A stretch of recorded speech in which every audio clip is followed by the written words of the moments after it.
Assalamualaikum warahmatullahi wabarakatuh. Yang berbahagia Ustaz Muhammad Yusuf Arbain dan kepada semua jemaah-jemaah yang dikasihi dan dirahmati Allah. Minta maaf, saya terlewat 2 minit. Saya serahkan kepada Ustaz untuk memulakan pengajian kita pada pagi ini. Sekian, terima kasih. Maaf Ustaz, saya tersilap nampak time.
Assalamualaikum warahmatullahi wabarakatuh.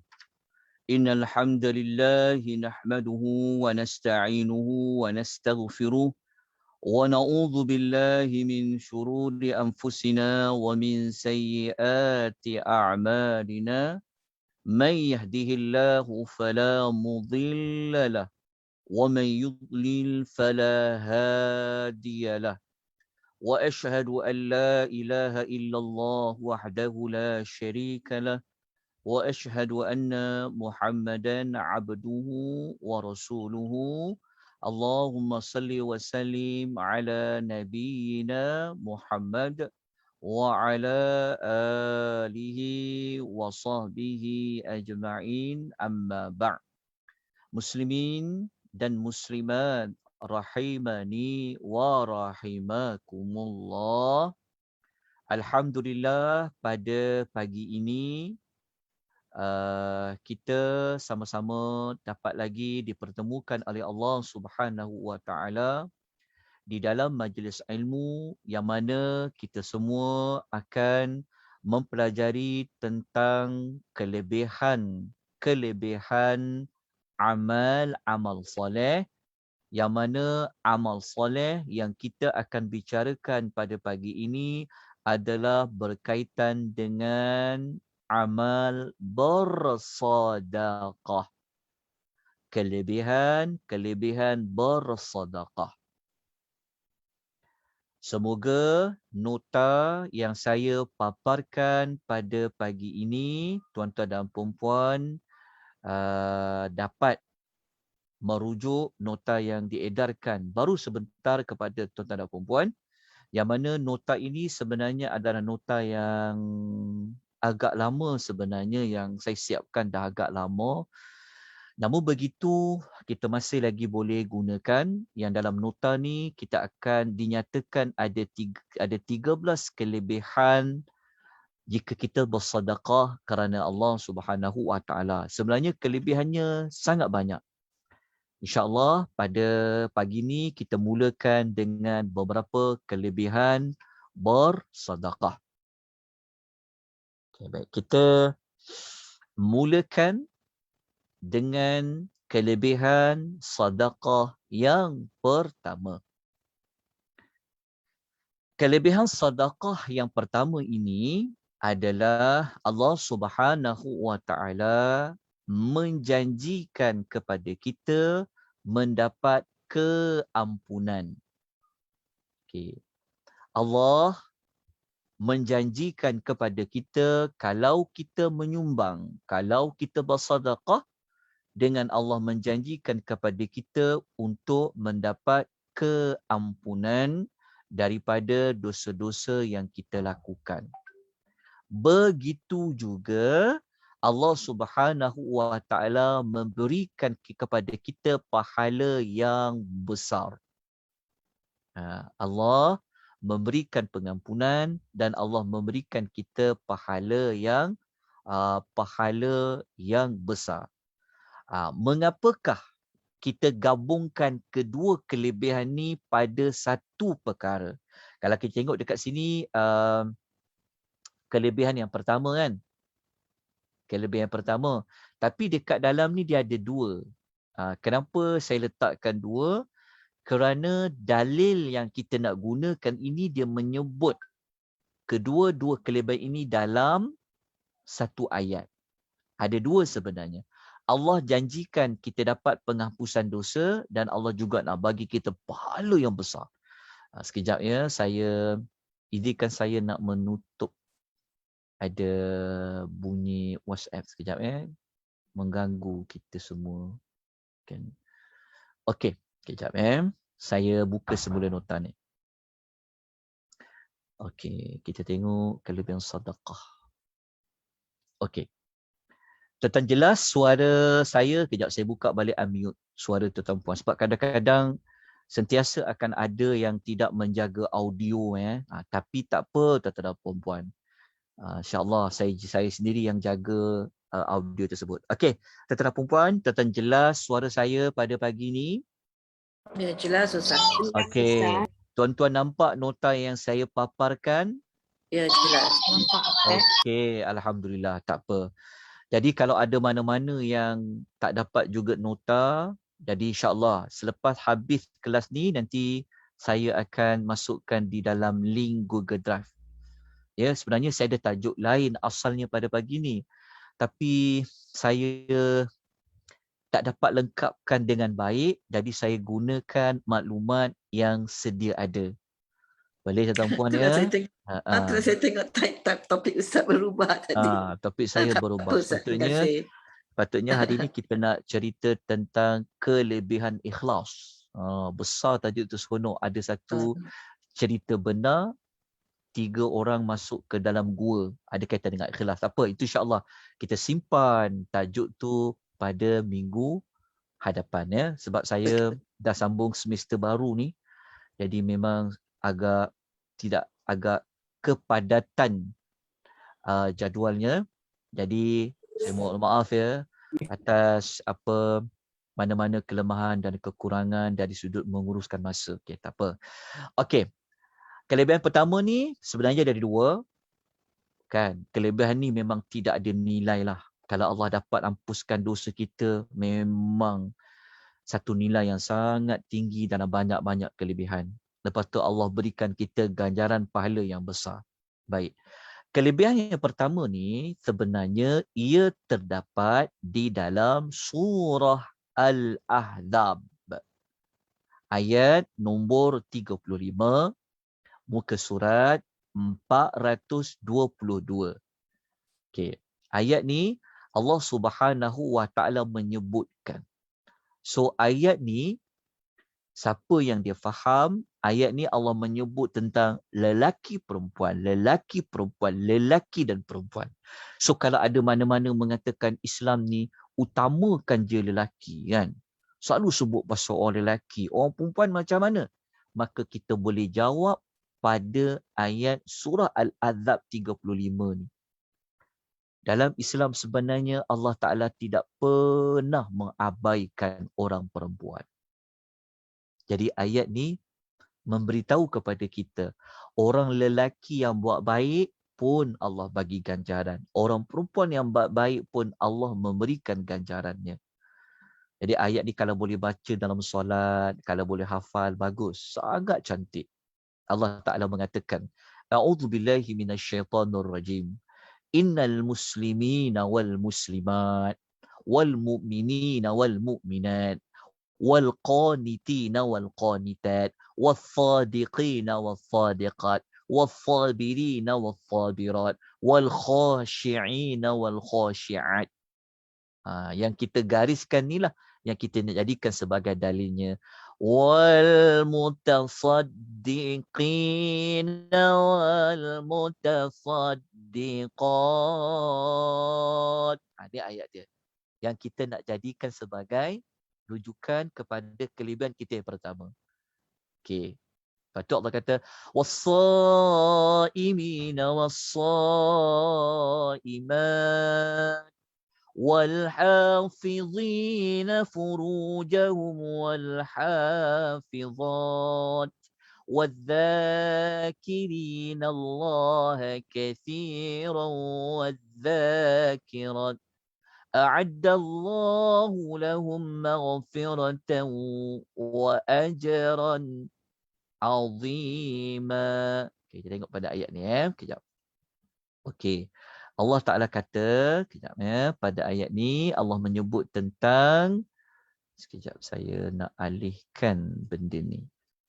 Okey, tuan-tuan nampak tak perkataan wal mutasaddiqin wal mutasaddiqat. Okey, kita tengok maknanya. Okay, dekat sini dia ada jawapan dia. Okey, tengok ya. Okey. Saya nak alihkan. Okey. Saya gariskan ayat ni, yang ni.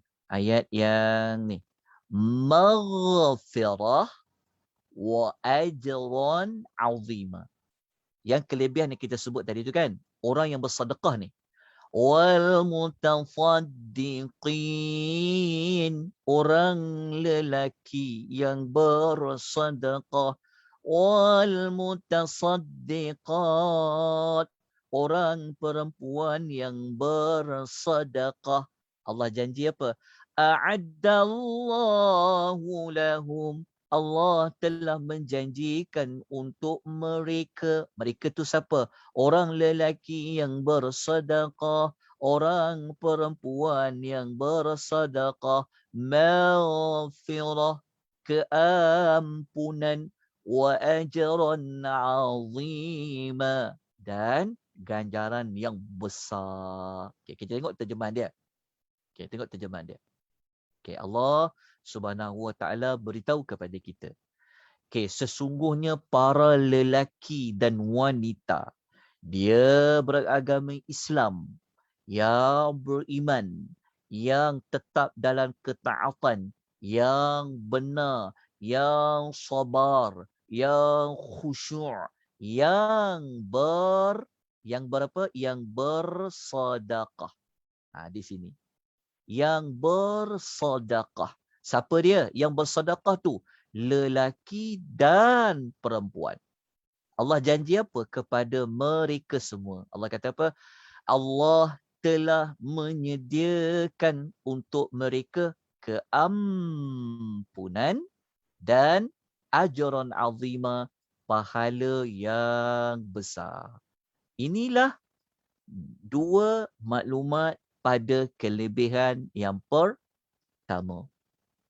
Siapa di kalangan kita yang tak nak dapat keampunan dari Allah? Kan semua orang mencari keampunan dari Allah. Keampunan dari Allah Ta'ala itu salah satu jalannya adalah dengan bersedekah. Siapa tak nak ganjaran pahala dari Allah, bukan pahala kecil, tapi pahala yang sangat besar dari Allah. Semua kita mengejar pahala. Kita nak ganjaran daripada Allah. Kerana apa? Kerana pahala inilah yang nanti menentukan darjat kita di dalam syurga. Pahala inilah yang kita nak gunakan untuk mengimbangi sewaktu kita ditimbang nanti di hari akhirat. Biar pahala kita besar, boleh memberatkan timbangan kita supaya amal-amal buruk kita ini menjadi ringan. Jadi dua maklumat ini untuk kelebihan yang pertama ini berada dalam suratul Al-Ahzab ayat nombor 35. Baik, kita terus pergi kepada kelebihan yang kedua. Kelebihan yang kedua, Allah Subhanahu Wa Taala dapat Allah Ta'ala akan bersihkan dan Allah Ta'ala akan sucikan jiwa raga kita. Allah bersihkan hati kita, Allah sucikan hati kita. Baik. Hati kita kalau nak jadi lembut, hati kita kalau kita nak terangkan dia adalah pada boros sedekah. Kalau kita nak buang sifat-sifat kotor, sifat-sifat yang mazmumah, kan semua tu letaknya di dalam hati. Jadi nak bagi hati ni bersih, nak sucikan dia melalui jalan sedekah. Kita rujuk maklumat ni dalam surah Taubah. Ayat 103, yang ayat ini dia berada pada muka surat 203.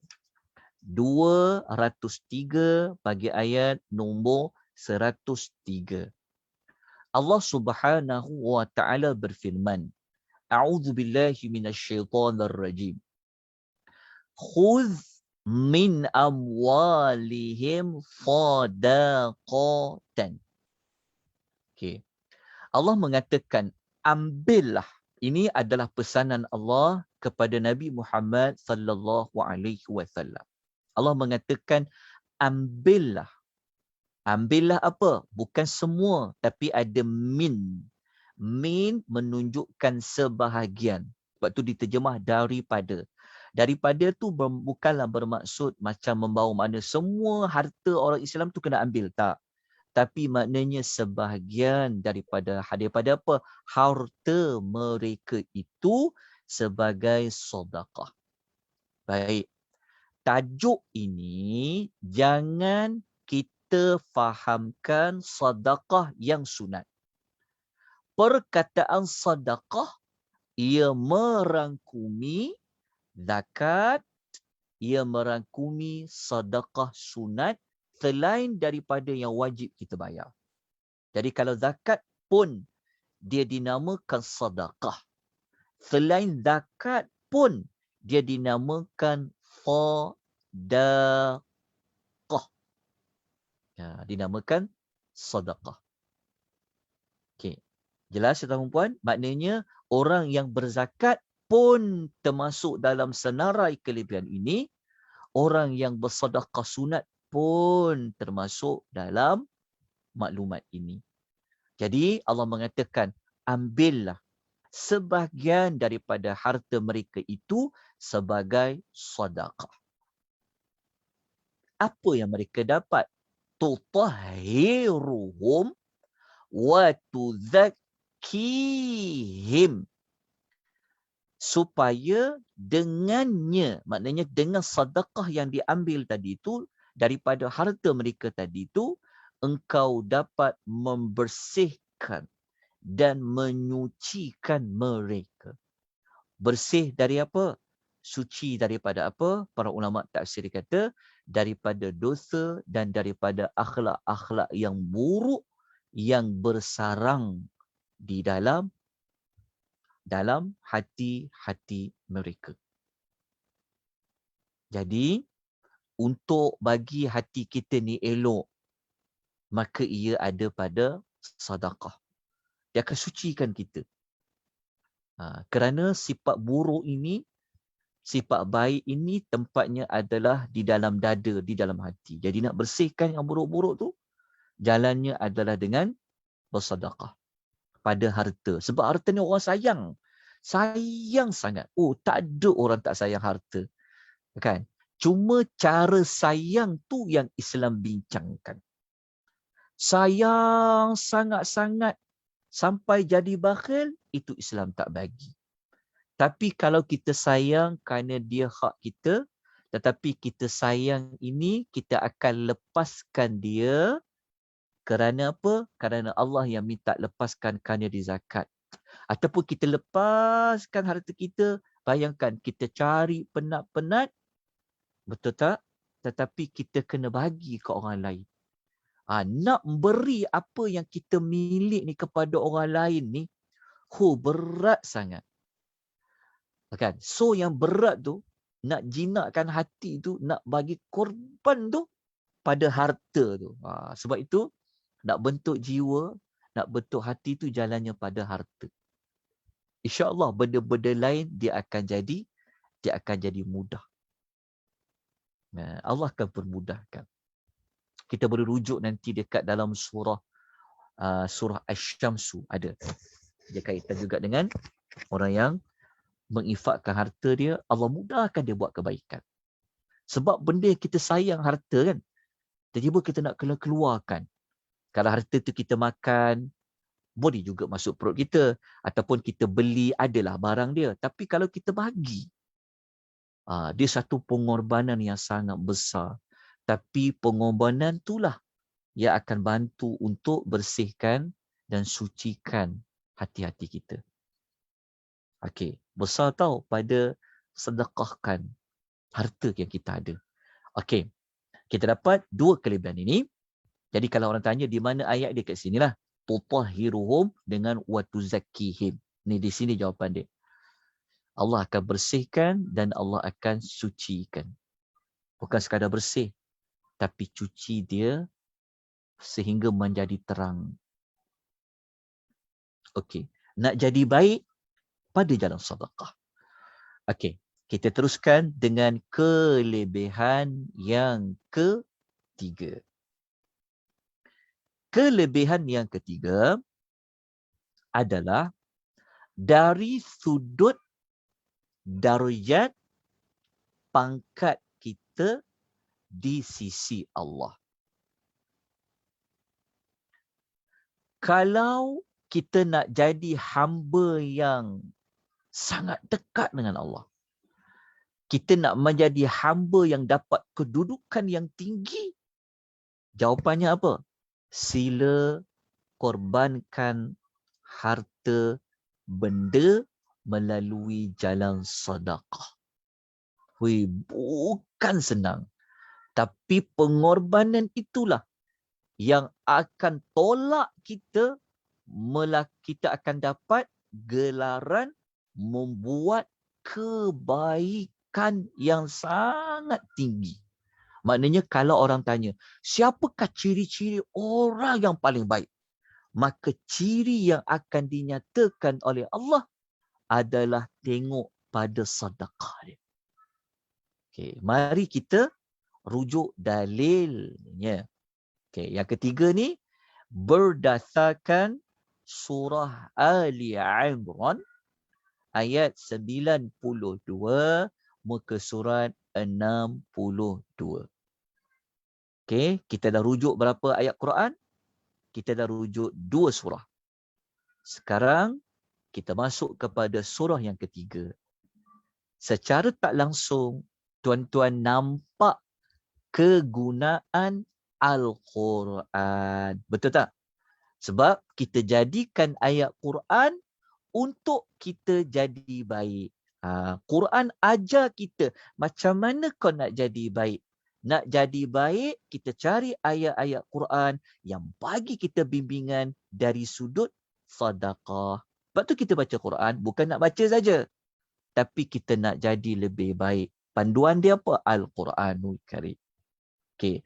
Dalam surah Ali Imran ayat 92, buka surat 62, Allah kata apa? Okay. Perhatikan baik-baik.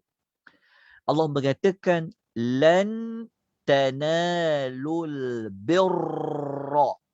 Birra adalah kebaikan, kebajikan. Allah kata apa? Lan tanalul birra.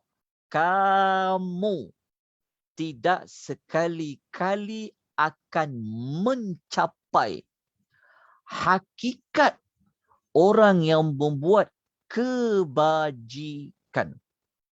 Maksudnya Allah mengatakan, kalau kau betul-betul nak dapat pangkat orang yang memang betul-betul orang yang buat kebaikan, birra, kebajikan, kata Allah. Allah Ta'ala kata apa? Hatta tunfiqu mimma tuhibbun. Iaitu kata Allah, kamu sekali-kali tidak akan mencapai hakikat kebajikan sebelum kamu menginfakkan, menafkahkan mimma tuhibbun, sebahagian daripada apa yang kamu sayangi. Okey, maknanya Allah bagi jalan kepada kita bahawasanya kalau kita nak dikatakan orang yang memang betul-betul baik, orang yang betul-betul buat kebajikan, dia akan dapat istilah tersebut, pangkat tersebut, gelaran tersebut setelah dia menginfakkan, dia menafkahkan, dia membelanjakan sebahagian dari harta yang Allah bagi tadi itu, kalau boleh, dia beri yang apa yang dia suka. Dia bukan beri saja, tapi dia beri apa yang dia suka. Dahlah dia beri hak dia pada orang lain, tapi dia beri apa yang dia suka. Contoh, kita nak sedekahkan harta dari sudut kita nak beri barang-barang kan.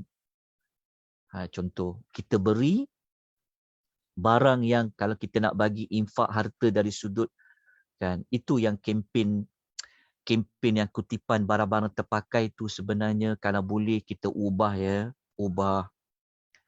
Kita selalu duk buat kempen kutip barang-barang yang terpakai. Sebenarnya bukan tak boleh. Sepatutnya kita buat kutipan barang-barang yang kita nak pakai. Bukan kita nak beri barang-barang yang terpakai. Tuan-tuan faham tak maksudnya? Dia sebenarnya dalam agama, kalau kita nak beri pakaian pada orang lain, kita berilah apa yang kita suka pakai. Kita suka pakaian kita pakai tu. Itulah yang patutnya kita beri pada orang. Bukan kita beri pada orang yang kita tak suka pakai. Melainkan kalau memang pakaian tu memang dah tak muat dah dengan kita. Betul tak? Sebab dah tak muat dah dengan kita, tak apa. Kita beri pakaian tu pada orang lain. Kalau maksud terpakai kat situ tak apa. Tapi kalau masuk terpakai, bermakna kita memang dah tak nak pakai dah lah. Kan? Boleh. Bukan tak boleh. Islam tetap beri pahala kepadanya. Tetapi sepatutnya sahutlah seruan ayat 92 surah Taubah ni. Surah Ali Imran ni. Jadi lepas ni kalau ada kempen buat kutipan barang-barang yang terpakai, nak beri kepada orang, kita beri yang kita suka pakai itu. Kalau kita boleh korbankan apa yang kita nak pakai, yang kita suka pakai itu, Allah Ta'ala kata apa? Allah Ta'ala akan letakkan kita ni memang benar-benar orang yang betul-betul melakukan albir. Tapi Allah bagi tahu, engkau buatlah mana kebaikan pun. Tetapi selagi mana engkau tak boleh korbankan apa yang kau suka pada orang lain, engkau belum lagi dapat istilah tanalul birra. Kita kena ubah. Masyarakat kita ni, kita kena ubah ikut apa yang Allah suka, apa yang Allah cadangkan, apa yang Rasul cadangkan. Kita kena ubah pendekatan kita. Okey, jelas tak? Kalau kita nak beri baju-baju anak-anak kita yang tak terpakai tu, bukan kerana kita tak nak pakai dah, tapi memang anak kita dah besar. Itu tak apa. Sebab terpakai tu bukan bermakna, sebab kalau boleh kita nak pakai lagi, tapi dah besar, saya dah berubah. Itu tak apa. Tapi sepatutnya, kalau kita buat kempen, kita kena ubah. Kutipan, penyerahan barang-barang yang dicintai. Sudah, misal rasa pelik pula. Tak, sebenarnya itu cara dia. Kita buat kempen kepada orang ramai supaya memberi yang terpakai. Begitu juga kalau dia maksud juga apa yang kita sayang ni, maksudnya benda tu kita perlu juga. Dia yang kita sayang ni bukan bermakna kita ada lebih, tetapi ia juga membawa makna kalau itulah satu-satunya barang kita. Tuan-tuan faham tak? Kan contohnya kita nak beri apa? Contohnya kita nak memberi makan kan? Contohnya kan. Kita pun lapar juga. Ada orang beri makan tak kita? Kan contoh. Kita pun lapar, tapi ada orang juga lapar. Itulah satu-satunya makanan kita.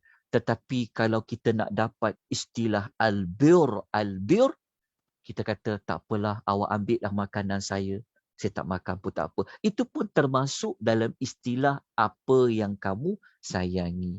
Apa kaitan dengan tajuk kita? Dia ada kaitan dengan menginfakkan, mensedekahkan. Tuan jelas ya?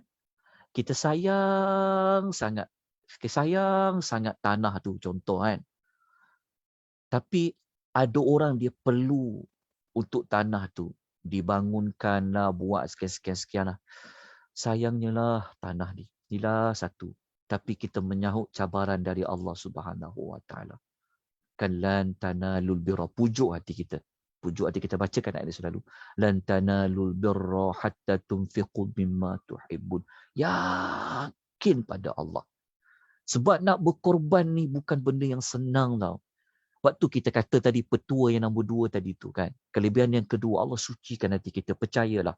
Kalau kita boleh mula dengan korbankan pada harta kita tu, Allah akan bagi jalan senang buat kebaikan yang lain. Jalan Allah bagi. Saya bagi tuan-tuan ayat Quran dia. Waktu kadang-kadang kita susah nak buat baik benda lain kan. Kadang-kadang dia sangkut dekat harta. Okay, saya sebutkan dalil ayat lain. Nak bagi. Sebab bukan senang tau. Nak bagi orang harta. Ya Allah. Tapi kita belajar ni moga-moga apabila kita boleh sedekah ni, kita boleh infak ni, kita boleh wakaf ke sebagainya, dia akan bagi kita senang nak buat benda baik yang lain. Okey, saya sebutkan dalil surah Asy-Syam Okey, surah Asy-Syam.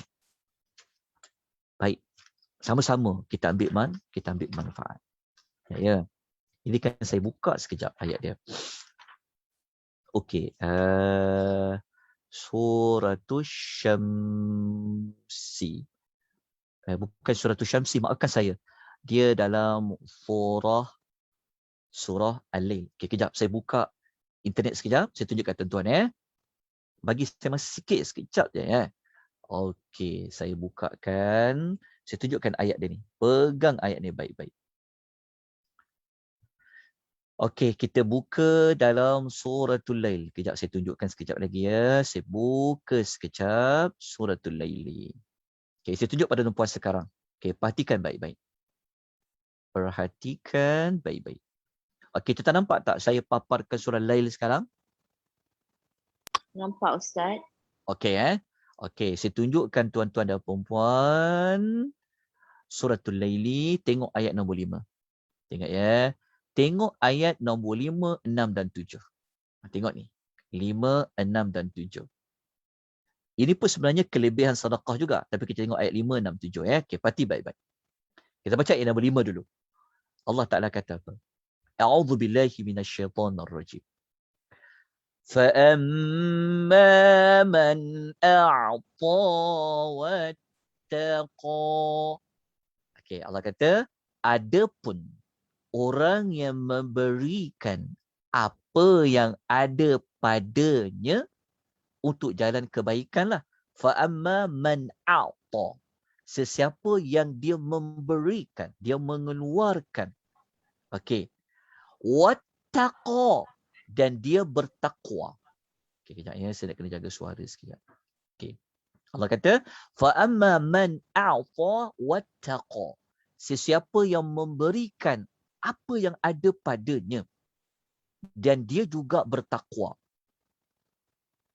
Allah Ta'ala kata lagi ayat 6, وَصَدَّقَ بِالْحُسْنَى. Serta dia mengakui, membenarkan, mempercayai dengan yakin akan perkara yang baik. Maksud dia, ayat ni dikaitkan macam ni. Selepas orang tu dia memberikan apa yang ada pada dia, dalam masa yang sama dia bertakwa, lepas tu dia yakin apa yang dia beri tu memang Allah suruh, memang ada kelebihan, memang itu syariat. Allah bagi apa ke orang tu? Ayat nombor 7 jawapan dia. فَسَنُيَسِّرُهُ nuyassiruhu lil yusra. Apa makna ayat dia tu? Kita tengok ayat nombor 7. Allah kata, maka sesungguhnya kami akan memberikannya kemudahan, kesenangan untuk kami akan mempermudahkannya untuk mendapat kesenangan. Apa maknanya? Kalau kita belajar tafsir suratul Laili, maknanya Allah Ta'ala kata, Allah akan bantu dia. Allah akan dorong dia. Allah akan bagi dia senang untuk dia dapat kesenangan. Maksud dia, Allah Ta'ala akan bantu dia untuk jadi lebih baik. Lepas dia beri apa yang dia miliki, dia yakin semua benda itu Allah suruh, memang itu syariat, memang itu dia yakin yang dia beri, walaupun dia tak dapat hasil lagi, betul tak? Kalau kita, bila kita beri, kita tak dapat apa-apa. Kita menyumbang, tapi kita yakin pada Allah, maka Allah Ta'ala akan bantu dia. Allah akan pemudah dia buat kebaikan yang lain. Itu petua dia. Tapi sebaliknya, kita baca ayat 8, 9 dan 10. Okay? 8, 9 dan 10. Allah tengok Allah kata apa? Wa amma man bakhila wastaghna. Sebaliknya orang yang bakhil. Okey, lawan bakhil apa? Kan? Kalau tadi tu orang yang tak bakhil. Ni orang yang bakhil pula kata Allah. Dan dia merasa cukup dengan apa yang dia ada. Lepas tu Allah kata apa? Wa kadzdzaba bil husna. Dia mendustakan perkara yang baik. Maksud dia akan terfikir, buat apa aku nak tolong orang? Buat apa aku nak korbankan harta aku? Buat apa? Dia tak percaya. Kan? Letih-letih aku cari, letih-letih aku gini. Allah Ta'ala kata, orang yang macam ni, Allah buat apa kat dia? Fasanu yassiruhu lil usra. Maka sesungguhnya kami akan mudahkan dia untuk dapat kesusahan dan kesengsaraan. Maksud dia apa? Kalau orang yang bakhil ni, orang yang tak yakin harta tu Allah ganti dan sebagainya, menyebabkan nanti Allah mudahkan dia untuk dia lebih jadi buruk. Faham tak? Allah mudahkan dia, bukan mudah untuk dia senang nak beramal, sedang nak buat benda-benda kebaikan lain. Tak. Allah mudahkan dia untuk dia mendapat kesusahan. Maknanya kalau kita nak jadi orang yang suka buat kebaikan yang lain selain sedekah, petunya dekat mana? Petunya pada sedekah. Kalau kita boleh mulakan dengan sedekah tersebut, senang lepas ni kita nak buat amal-amal yang lain. Sebab Allah bagi tahu maklumat ni dalam suratul Al-Laili. Sebab itu kita sebut tadi tu. Kita sebutkan tadi bahawasanya bukan senang kita nak dapat pangkat kita orang yang benar-benar albir melakukan kebaikan ini, melainkan kita kena korbankan beri apa yang kita suka. Seperti mana yang telah saya ulas sebentar tadi. Okay, jelas ya tentang maklumat ni. Tapi kalau orang tu dia dah mula suka buat kebajikan kan, dia dah mula suka infak sedekah ni, lama-lama dia akan jadi ketagih. Ketagih tu dia rasa macam dia seronok sangat. Dia mula pada tu nanti kan, senang Allah buka lorong jalan. Dia senang nak buat kebaikan ni, dia senang buat kebaikan ni. Sebab apa? Sebab hatinya telah lembut. Hatinya telah Allah bersih. Hatinya telah Allah suka, Allah telah sucikan pada kita. Sebab yang kedua tadi tu. Tapi kalau hati kita bersarang dengan kekotoran, kan, menyebabkan kita nak buat benda lain ni pun susah. Sebab tu kalau orang yang bakhil ni, dia akan kaitan dengan dia akan bawa benda-benda buruk yang lain. Na'udzubillah. Jadi moga-moga kita semua mendapat pangkat orang yang albir. Orang yang melakukan kebajikan. Baik, kita teruskan dengan yang keempat. Okey, yang keempat ni dia ada macam ada juga persamaan dengan yang pertama tadi. Cuma yang keempat ni dia hanya fokus kepada dapat menghapuskan dosa. Okey, kelebihan keempat ni sebenarnya kita telah cerita pada tajuk kelebihan amal-amal penghapus dosa. Jadi saya tak mahu perincikan lagi, cuma saya sebut ayat mana, muka surat berapa dan surah apa, Suratul Baqarah ayat 271. Muka surat 46. Tuan-tuan, siapa yang ada mengikuti pengisian amal-amal penghapus dosa, kan, kita dah sebut tentang dosa ni, bukan tajuk ni. Tajuk tu juga, tapi ada satu tajuk lain yang kelebihan istighfar. Nanti siapa-siapa yang tak sempat ataupun dia tak dapat nak ikuti tajuk kelebihan istighfar, tuan tengok balik nota tu ataupun tuan-tuan tengok rakaman di FB Akademi Tadabbur Malaysia tajuk kelebihan istighfar. Kita fahamkan baik-baik kenapa? Kerana tuan-tuan, kuatnya kita ni sebenarnya adalah pada hati kita. Tuan-tuan rajin nak baca Quran, kekuatan tu ada pada hati.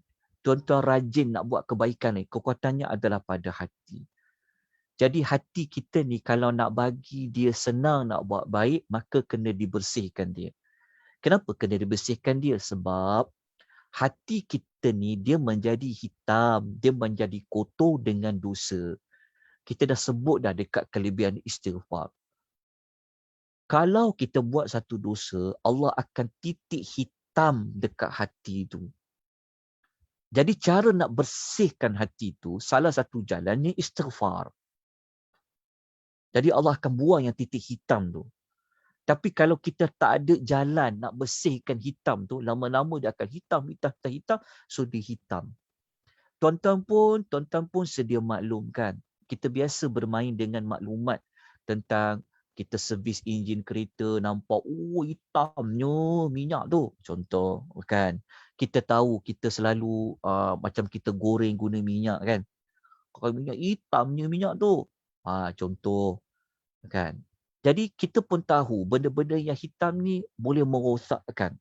Begitu juga dengan hati kita. Jadi apabila kata hati kita dah hitam ni, cakaplah apa kat kita. Dengarlah ayat Quran apa yang dia baca. Dengarlah ceramah apa. Dia susah nak bagi kesan dekat jiwa kita. Hatakan kita berada dekat tanah kubur pun kita tak rasa apa-apa. Orang cerita pasal mati tak rasa apa-apa. Orang cerita pasal akhirat pun tak rasa apa-apa. Sebab apa? Hati tu. Jadi cara nak bagi, ya Allah, kenapa aku ni? Baca Quran tak boleh menangis, sembahyang tak boleh menangis. Dia ada something wrong dekat hati tu. Jadi cara macam mana nak bersihkan hati tu? Bersihkan hati tu dari dosa. Jadi macam mana nak hilangkan dosa tu?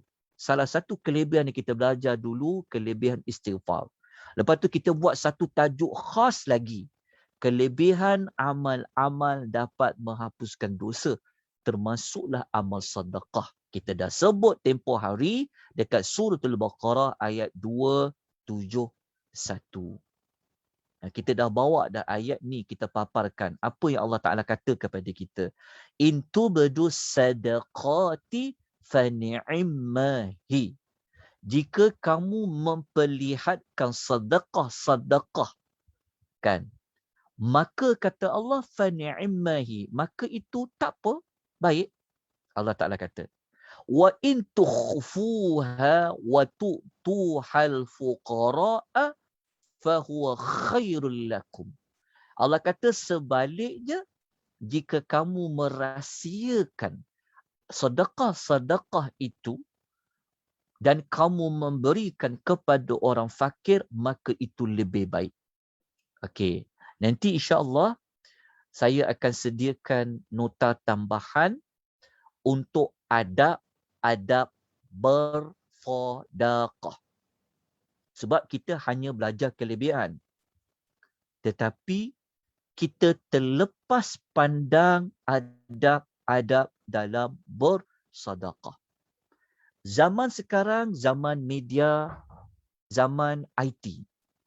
Ada orang dia tolong orang miskin, dia tolong orang gelandangan, dia tolong orang susah dan sebagainya, suka untuk dia mewairalkan isu itu kepada orang ramai.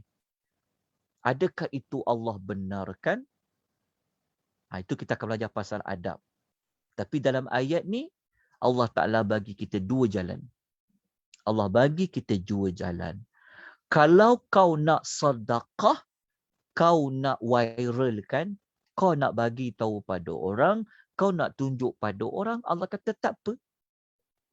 Tetapi yang Allah cadangkan, yang lebih baik, jangan viralkan. Jangan hebahkan. Jangan bagi tahu kepada Allah. Allah kata, fahuwa khairul lakum. Ia lebih baik bagi kamu. Itu yang kita bertanya kepada orang yang suka buat kebaikan. Kenapa kamu tak pilih jalan yang lebih baik? Kenapa kamu tak pilih jalan yang lebih baik yang Allah cadangkan? Maknanya, ada waktunya, tempatnya kita perlu viralkan. Kan? Tambah-tambah lagi kalau ia sumbangan dari orang ramai. Kan? Orang nak tahu mana duit kami yang kami infak. Ni ada gambar, ni ada video, ni dalam FB, tu tak apa. Kalau ada keperluan. Tapi kalau tak ada keperluan, sepatutnya kita lebih baik mendiamkan diri, tak perlu viralkan. Allah dah bagi dah maklumat ni di dalam Quran. Tapi kita pilih yang tak lebih baik. Ambil. Nanti insyaAllah kita belajar tajuk adab-adab. Sebab sekarang ni zaman ramai orang nak pamerkan kebaikan. Ya Allah. Kan zaman sekarang ni zaman orang yang suka, dia nak buat apa saja, dia nak pamerkan pada orang. Dia nak update. Tadi kita pun tertanya-tanya. Kalau kita belajar orang-orang terdahulu, ya Allah, mereka sangat jaga bab tu. Itu yang saya nak buat tajuk kelebihan ikhlas tu. Tapi tak apa, insyaAllah nanti saya siapkan. Tapi kita ambil maklumat ni ya. Okey, saya bukan nak panjangkan isu ni pada adab-adab sebab kita kena belajar satu tajuk adab-adab yang lain. Nanti kita akan belajar juga. Tapi kita tengok pada kelebihan, Allah Ta'ala kata apa? Wa yukaffiru ankum min sayyiatikum. Allah akan menghapuskan sebahagian daripada kesalahan-kesalahan kamu. Ini dalil dia. Kalau Allah hapuskan kesalahan kita, maknanya hitam dekat hati kita tadi tu, bersih hati kita. Bersih hati kita. Apabila hati kita ni bersih, senang ilmu nak masuk. Senang kita belajar, senang kita nak faham. Senang hati ilmu tu lekat. Senang kita. Dengar orang baca Quran, tersentuh hati kita. Dengar orang berdoa, tersentuh hati kita. Betul tak? Tengok orang susah, kita rasa kesiannya dia ni. Kan? Kita senang nak rasa kesusahan orang. Ada sifat simpati, ada sifat empati. Kenapa? Kerana hati kita ni bersih. Kita tengok orang buat maksiat, kita rasa geram sangat. Kalau ikut aku nak ketuk kepala orang ni. Itu menandakan hati kita bersih. Kita tengok, kita sakit hati tengok orang buat benda mungkar. Tapi kalau kita tengok depan mata, kita tak ada terasa sikit pun dalam hati tu rasa nak marah, maknanya hati kita tu ada something wrong. Kita lalu dekat tanah-tanah kubur, kita tak terasa tentang mati tu ada masalah kat hati tu. Kalau kita baca berita, dengar tiap-tiap hari ada orang mati, tiap-tiap hari ada orang mati. Kita tak terasa tentang nikmat Allah panjangkan umur ni. Ya Allah. Hati kita tu ada something wrong. Hati kita tu ada masalah. Sepatutnya orang yang hatinya bersih, terang. Bila dengar orang mati, tersentak dia. Tak sentak kenapa? Ya Allah, sebelah aku dapat hidup lagi. Ya Allah. Jadi sebab dia terkesan dengan keadaan sekeliling dia tu. Dia tak faham kan? Itu jawapannya adalah pada hati. Sebab tu kita bawa tajuk kelebihan istighfar. Kita buat tajuk kelebihan penghapus dosa. Sebab tu saya nak buat tajuk kelebihan ikhlas. InsyaAllah lepas ni kita buat tajuk pasal hati pula. InsyaAllah kita belajar. InsyaAllah ya. Okey, ni pada kelebihan nombor berapa? Kelebihan pada nombor 4. Okay, kita pergi kepada kelebihan nombor berapa? Nombor 4. Okey, nombor 4 ni bukan ayat Quran je. Kita bawa hadis Nabi sallallahu alaihi wasallam. Sabda Nabi sallallahu alaihi wasallam, "As-sadaqatu tudfi'ul khati'ata kama yutfi'ul ma'un nara."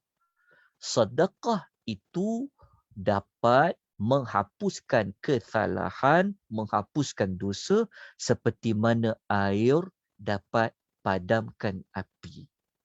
Api dapat dipadamkan dengan air. Macam itulah sedekah diumpamakan air. Dosa diumpamakan api. Kalau kita bersedekah, Allah Ta'ala akan hapuskan kesalahan kita seperti air dapat memadamkan api. Hadis ini hadis sahih riwayat Ahmad dan At-Tirmizi. Semoga Allah Ta'ala bersihkan hati kita. Ya, dengan kita bersedekah ikut kemampuan. Tak perlu memikir banyak. Tuan-tuan dah selalu dengar pengisian kan? Jangan fikir banyak. Fikir ikhlas. Walaupun sikit, tak apa. Penting ikhlas.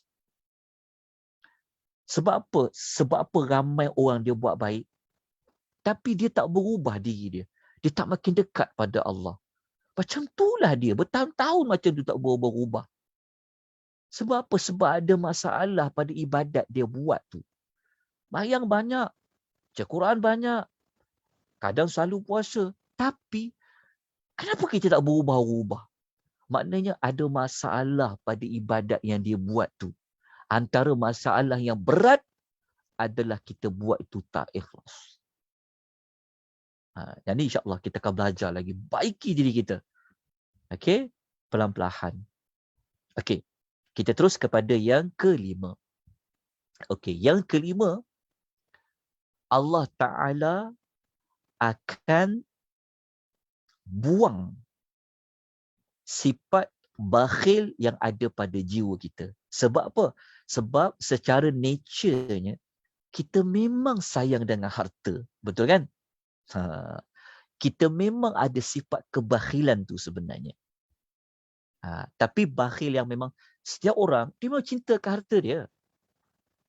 Ada orang, dia sayang pada harta. Itu semua sifat yang orang ada. Jadi, benda tu kita kena buang dengan cara sedekah. Jadi kaitan dengan mensucikan jiwa juga tadi tu. Tapi ini lebih kepada memelihara jiwa daripada sifat bakhil. Mari kita baca suratul Hasyri ayat nombor 9. Muka surat 546 ayat ni Allah mengatakan wa may yuqa syuhha nafsihi. Sesiapa yang dipelihara dirinya daripada dipengaruhi oleh tabiat bakhilnya. Syuhha dikaitkan dengan bakhil. Sesiapa yang dipelihara dirinya daripada dipengaruhi oleh tabiat bakhil dia itu, faulaika humul muflihun, maka mereka itu adalah orang yang percaya. Maknanya sifat bakhil ni ada pada setiap orang sebenarnya. Dia mudah datang. Buktinya senang ya. Senang tak kita nak bagi orang pinjam barang kita? Senang tak? Susah. Kita duk fikir pula. Susah. Tapi dengan kita bersedekah tadi tu, dia akan jinakkan jiwa kita, jinak kita daripada ada sifat kepada sifat bakhil. Allah panggil dia syuhha. Okey. Kita lihat kepada yang keenam. Yang keenam, kalau kita belajar yang pertama tadi, Allah bagi kita pahala yang besar. Kali ini, Allah bagi kita pada pahala yang banyak. Berlipat ganda. Penting sangat cari pahala ni, ya Allah. Kalau orang belajarlah tentang hari akhirat ni, ya Allah. Ya Allah, hari akhirat ni hari yang orang akan mencari-cari kebaikan dia. tambah-tambah lagi waktu amal kita akan ditimbang nanti di hari akhirat. Waktu amal kita ditimbang di akhirat, ya Allah, bayangkan tuan-tuan. Kalau amal buruk kita melebihi amal baik kita 0.01 sekalipun, neraka kita, tuan-tuan dan puan. Belajarlah dalam suratul Qari'ah. Ini belum lagi di hari akhirat. Allah Ta'ala ambil pahala kita, bagi dekat manusia-manusia yang lain pahala kita tu. Belum tentu lagi. Dan belum tentu lagi semua pahala kita buat ni Allah Ta'ala akan terima. Sebab tu kita nak sebut pasal tajuk kelebihan ikhlas tu. Dia nak dekat diri pada Allah, nak pergi akhirat, nak pergi alam mati, semua tu melalui jalan ilmu. Bukan ikut-ikut orang. Orang buat, kita buat. Orang buat, kita buat. Tapi kita tak tahu syaratnya, rukunnya, adab-adabnya, apa yang boleh, apa yang tak boleh. Menyebabkan ramai orang kejar, buat pahala je dia kejar. Dia terlupa nak belajar apa amal yang boleh membatalkan pahala. Kan? Ramai orang suka baca, nak dapat kelebihan ni, nak dapat kelebihan ni, nak dapat kelebihan ni. Tetapi dia tak belajar apa amal, perkataan, perbuatan yang boleh menghapuskan pahala dia buat tu. Ya? Nak buat pahala tu dah lah susah. Betul tak? Kalau tak ada kekuatan tak boleh buat. Tetapi nak buat satu perbuatan yang boleh hapuskan pahala ni senang. Apa tu kena belajar, insya-Allah. Nanti habis tajuk kelebihan, nanti kita akan tukar tajuk kita, bukan lagi tajuk kelebihan beramal, tapi kita akan tukar kepada tajuk at-targhib dengan at-tarhib. Maksud dia macam ni. Sepanjang kelas kita sampai pagi ni, kan kita belajar tajuk kelebihan amal, kelebihan amal. Kelebihan amal kan, dia dalam bentuk gembira semua. Tetapi nanti dalam perancangan kita akan bawa tajuk yang menakut pula. Kalau sekarang ni kan kita rasa banyak pahala, kita kutip pahala tu. Contoh kalau macam kalau kita orang kempen kita berniaga kan. Macam contoh kalau orang kita, kau bisnes lah, kalau kau nak kaya kau buatlah bisnes, contoh kan. Kita pun dengar orang present dapat berapa sebulan kan. Masuklah saham kan, buatlah investment kan. Kita ramai orang dia sanggup melabur sebab dia dengar yang untung tu. Betul kan? Kalau orang pandai dia guna angka. Kalau makcik masuk banyak ni, makcik akan dapat 6 bulan dapat berapa. Kita pun, ya ke? Contoh. Tetapi, tak ada pun orang terangkan. Makcik, kalau makcik masuk macam ni, apa risiko dia? Rugi apa? Kita duk dengar yang tadi tu ya. Untung. Tapi kita tak belajar tentang apa rugi dia? Apa risiko dia? Kat situ. Kalau kita dengar risiko tu, kita dengar pasal rugi tu, tak jadilah makcik nak masuk. Sepatutnya kita kena belajar tajuk tu juga. Bukan kita belajar buat pahala, kita terlupa apa amal yang boleh hapuskan pahala. Nanti dia akan pergi pada amal juga. Okey, jelas. InsyaAllah itu memang saya dalam susunan lah. Dalam susunan tajuk tu, kita akan tukar tajuk kelebihan beramal ni, kita akan tukar pada tajuk at-tarhibu wa targhibu. Maksudnya ada tajuk yang motivate kita nak buat amal. Macam kelebihan lah. Motivasi ni dia motivate kita nak sedekah. Tapi nanti kita kena belajar tajuk apa amal penghapus pahala sedekah. Itu kita panggil masuk bab tarhib pula. Itu kita akan buat dua. Kita kena imbangkan. Okay, ingat tak waktu kita belajar, kita ingat tak tajuk doa-doa malaikat kan? Kita belajar doa malaikat kan, seronoknya lah dapat doa malaikat doakan kita dengan kebaikan kan? Kita nak tahu tak? Sebenarnya malaikat juga doa keburukan. Waktu kita dengar, bestnya lah kalau aku termasuk orang yang didoakan oleh malaikat, dapat rahmat, dapat pengampunan. Tetapi kita terlupa satu bab, yang malaikat ni juga ada doakan keburukan. Doa keburukan itulah yang dalam bab yang kita nak belajar, bab bab at-tarhib nanti. At-tarhib wa tarhib. So kita kena imbangkan. Tuan nampak tak? Tuan jelas tak? Tuan dapat tangkap tak apa yang saya nak kita buat dalam kelas? Yang dalam kelas, sekejap tuan-puan ya, saya layan anak saya ni jap. Ya, sekejap mak dia dah mula kena kerja full time Isnin sampai Jumaat. Jadi sekejap tuan-puan ya, sekejap ya.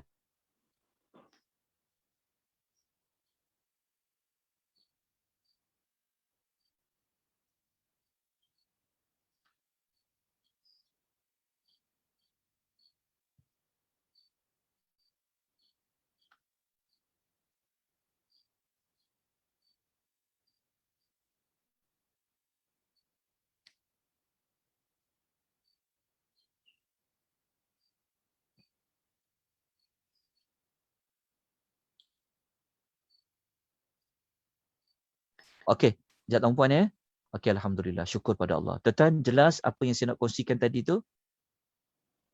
Jelas tak? Faham tak? Masih sama-sama Ustaz macam mana malaikat mendoakan yang buruk, tapi tak apalah, kita tunggu je Ya. kelas kita. Maksudnya kita kan belajar yang baik-baik je. Ya. Kita tak belajar yang menakut-nakutkan. Kita kena belajar juga yang menakut-nakutkan tu. Contoh macam kita belajar nikmat kubur. Kita juga kena belajar azab kubur. Maksud dia macam tu. Belajar bab syurga. Kena belajar juga bab neraka. Macam kita belajar bab takut. Belajar juga bab rahmat. Contoh tau. Contoh. Tapi malaikat tu mendoakan yang Ya, buruk tu yang ya, jadi ya. big question mark. Tak apa, Ya. kita tunggu je. Betul. Dia kalau kita belajar bab malaikat, memang malaikat dia doakan keburukan. Contoh, malaikat mendoakan laknat pada isteri yang dia tidak memenuhi keperluan suami dia. Contoh, kita belajar kan bab laknat. Ya, faham. Macam kita belajar doa orang infak harta kan. Allah hantar dua malaikat turun. Allah hantar dua malaikat turun pada waktu. Allah hantar dua malaikat turun kan setiap hari. Kalau orang infak harta tu, malaikat doakan, ya Allah, tambahkanlah harta dia kan. Tapi kalau orang yang bakhil, malaikat kata apa? Musnahkanlah harta dia, musnahkan harta dia. Orang nampak yang doa baik, tapi orang tak nampak yang doa buruk tu. Macam tu juga malaikat doa laknat. Jadi kita insya-Allah nanti kita akan belajar tajuk tu, maksudnya kita akan buat pengimbangan. Tapi saya belajar juga tajuk kelebihan ni, lepas tu nanti kita akan tukar pada satu modul. Sebab saya memang rancang macam tu. Okey Ustaz. InsyaAllah. Okey. Tapi kita akan guna kitab lah sebab saya memang dah tak sempat nak buat nota akan datang. Okey, kita pergi kepada surah Al-Baqarah ya, ayat 261, muka surat 44. Apa yang Allah Ta'ala bagi tahu kepada kita. Ayat ni selalu kita ingat.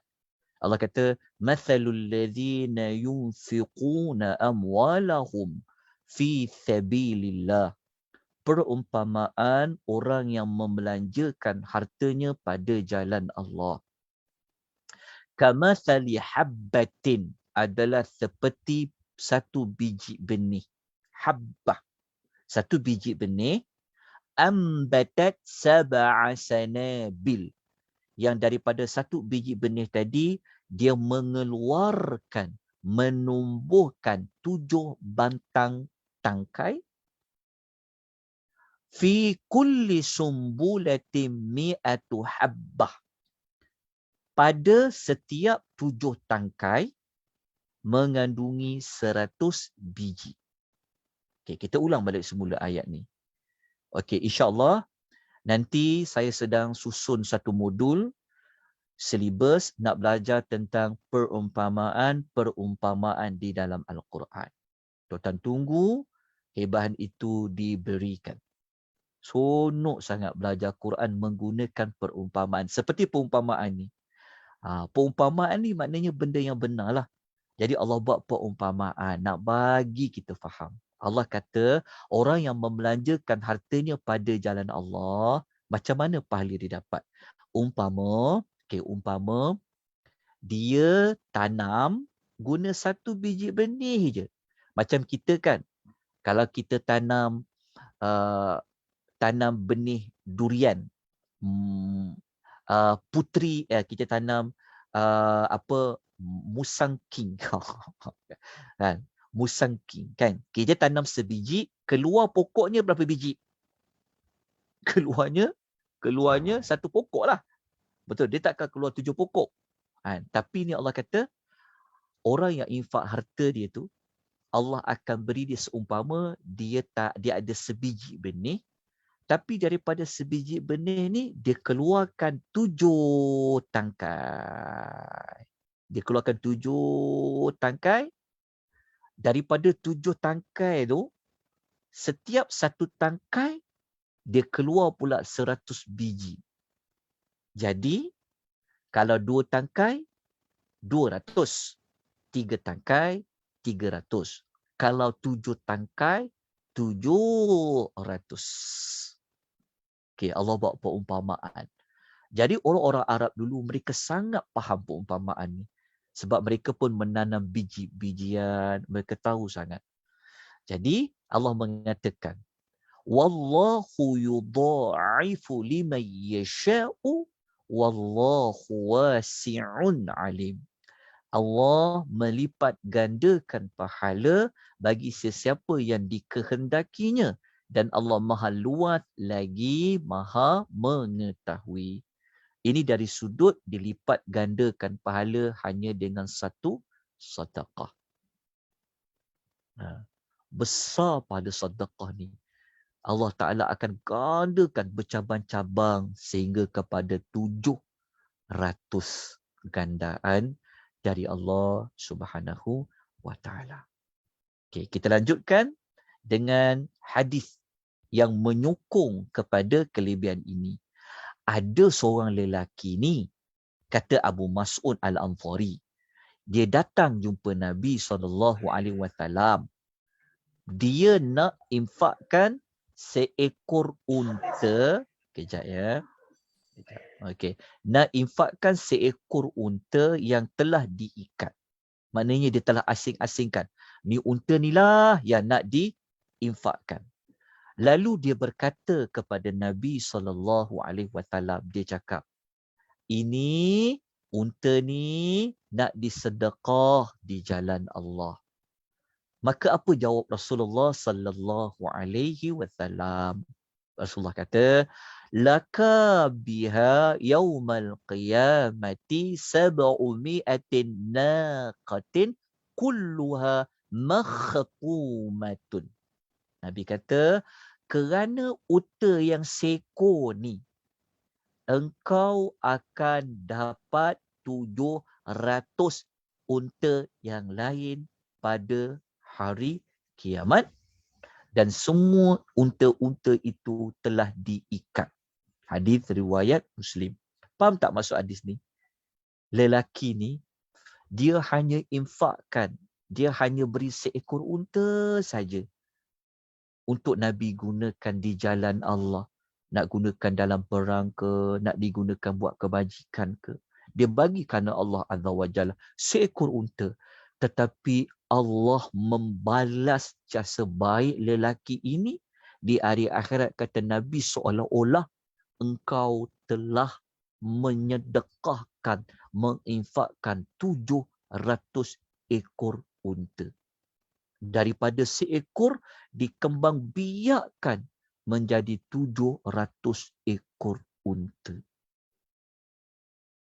Tuan-tuan dan puan-puan, RM5 yang kita infakkan sikit je, RM5 tu kan.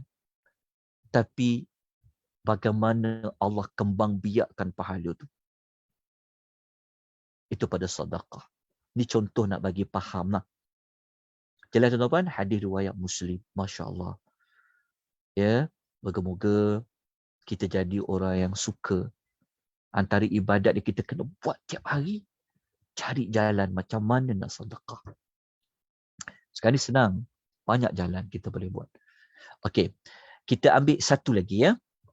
Kita ambil satu contoh lagi. Nak kuatkan lagi ayat Quran tadi. Ayat Quran tadi dia buat umpama satu biji benih. Mungkin orang yang tak suka bertanam, bercocok tanam ni, mungkin ayat tu macam saya kurang faham lah. Mungkin dia tak dapat nak ada feel penghayatan kan. Macam saya memang bercucuk tanam juga. Jadi saya tahulah biji benih ni kan. Saya tahulah sebersikit tu. Kan. Okey, macam dan kita dapat rasa lah. Kan. Tapi orang tak bertani macam dia nak faham. Tapi moga-moga yang unta tadi tu, yang contoh unta tadi lebih faham. Okey, kita ambil contoh kedua. Dalam hadis Nabi SAW, nak bagi faham lagi. Nabi SAW bersabda, "Man tasaddaqa bi'adli tamratin min kathbin tayyibin wa la yaqbalu Allahu illa tayyiba." Okay, Nabi kata, sesiapa yang bersedekah dengan sesuatu yang seharga, senilai sebiji tamar. Okey, yang sebiji tamar yang dia sedekahkan itu adalah hasil usahanya yang baik.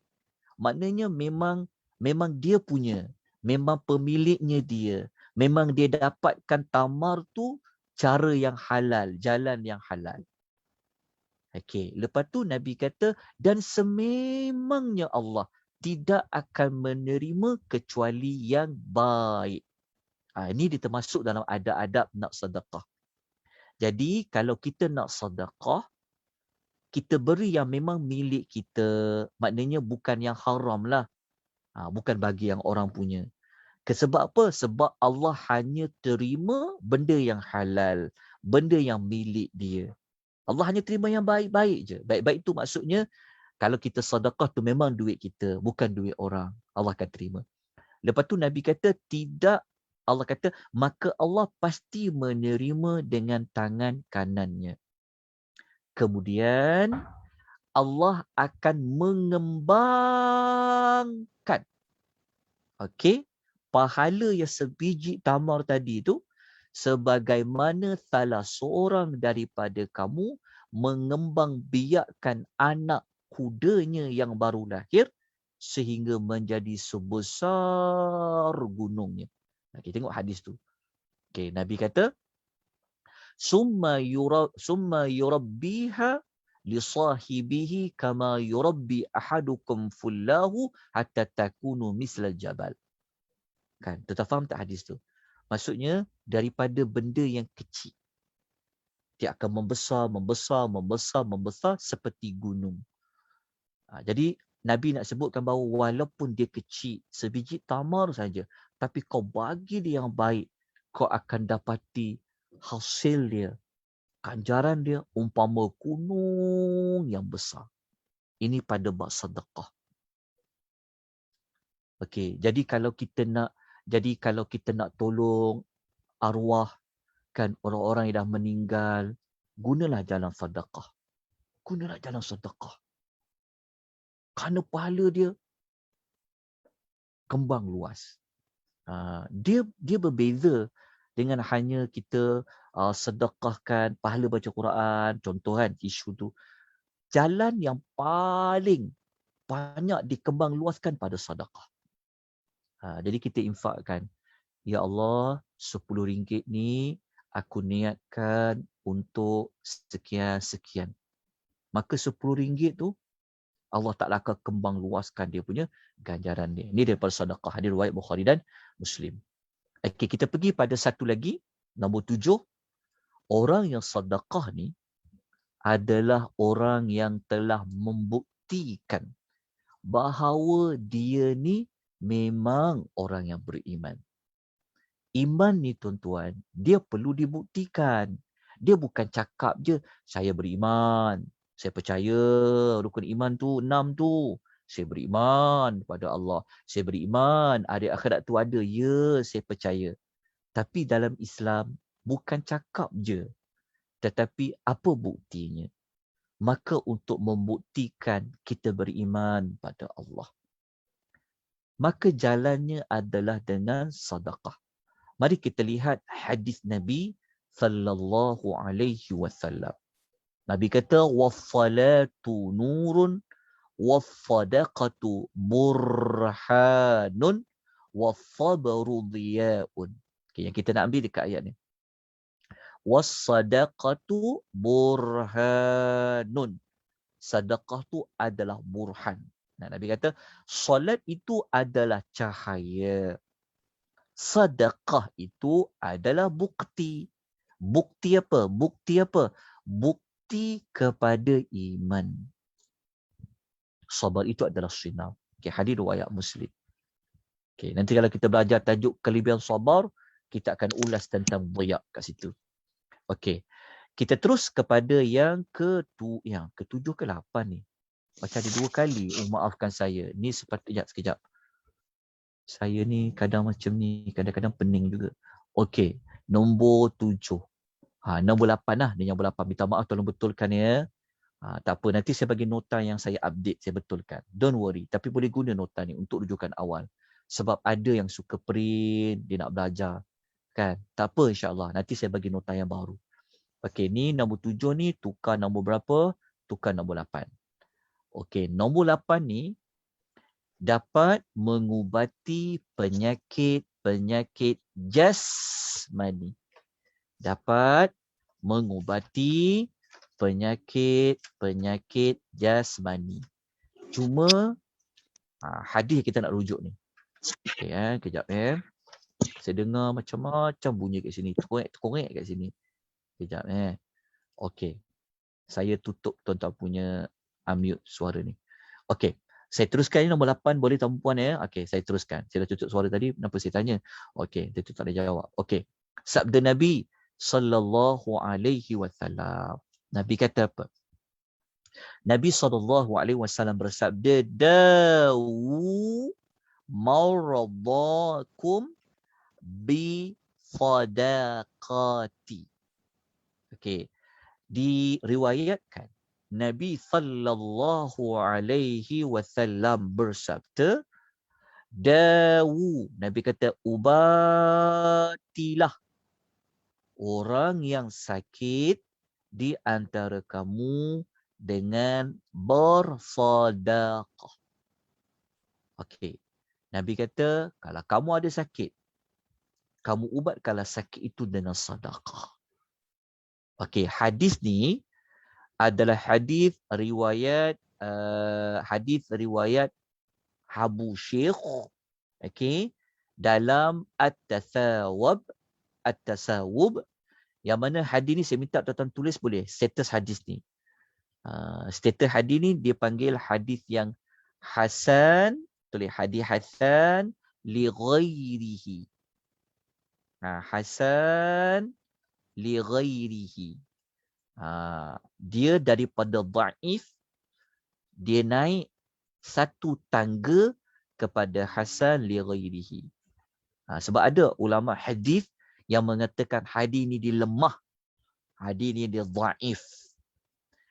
Okey, walaupun hadis dhaif, ada sebagian ulama membenarkan untuk digunakan dalam kelebihan-kelebihan amal, tetapi kita cuba menggunakan hadis-hadis yang bukan lemah dulu.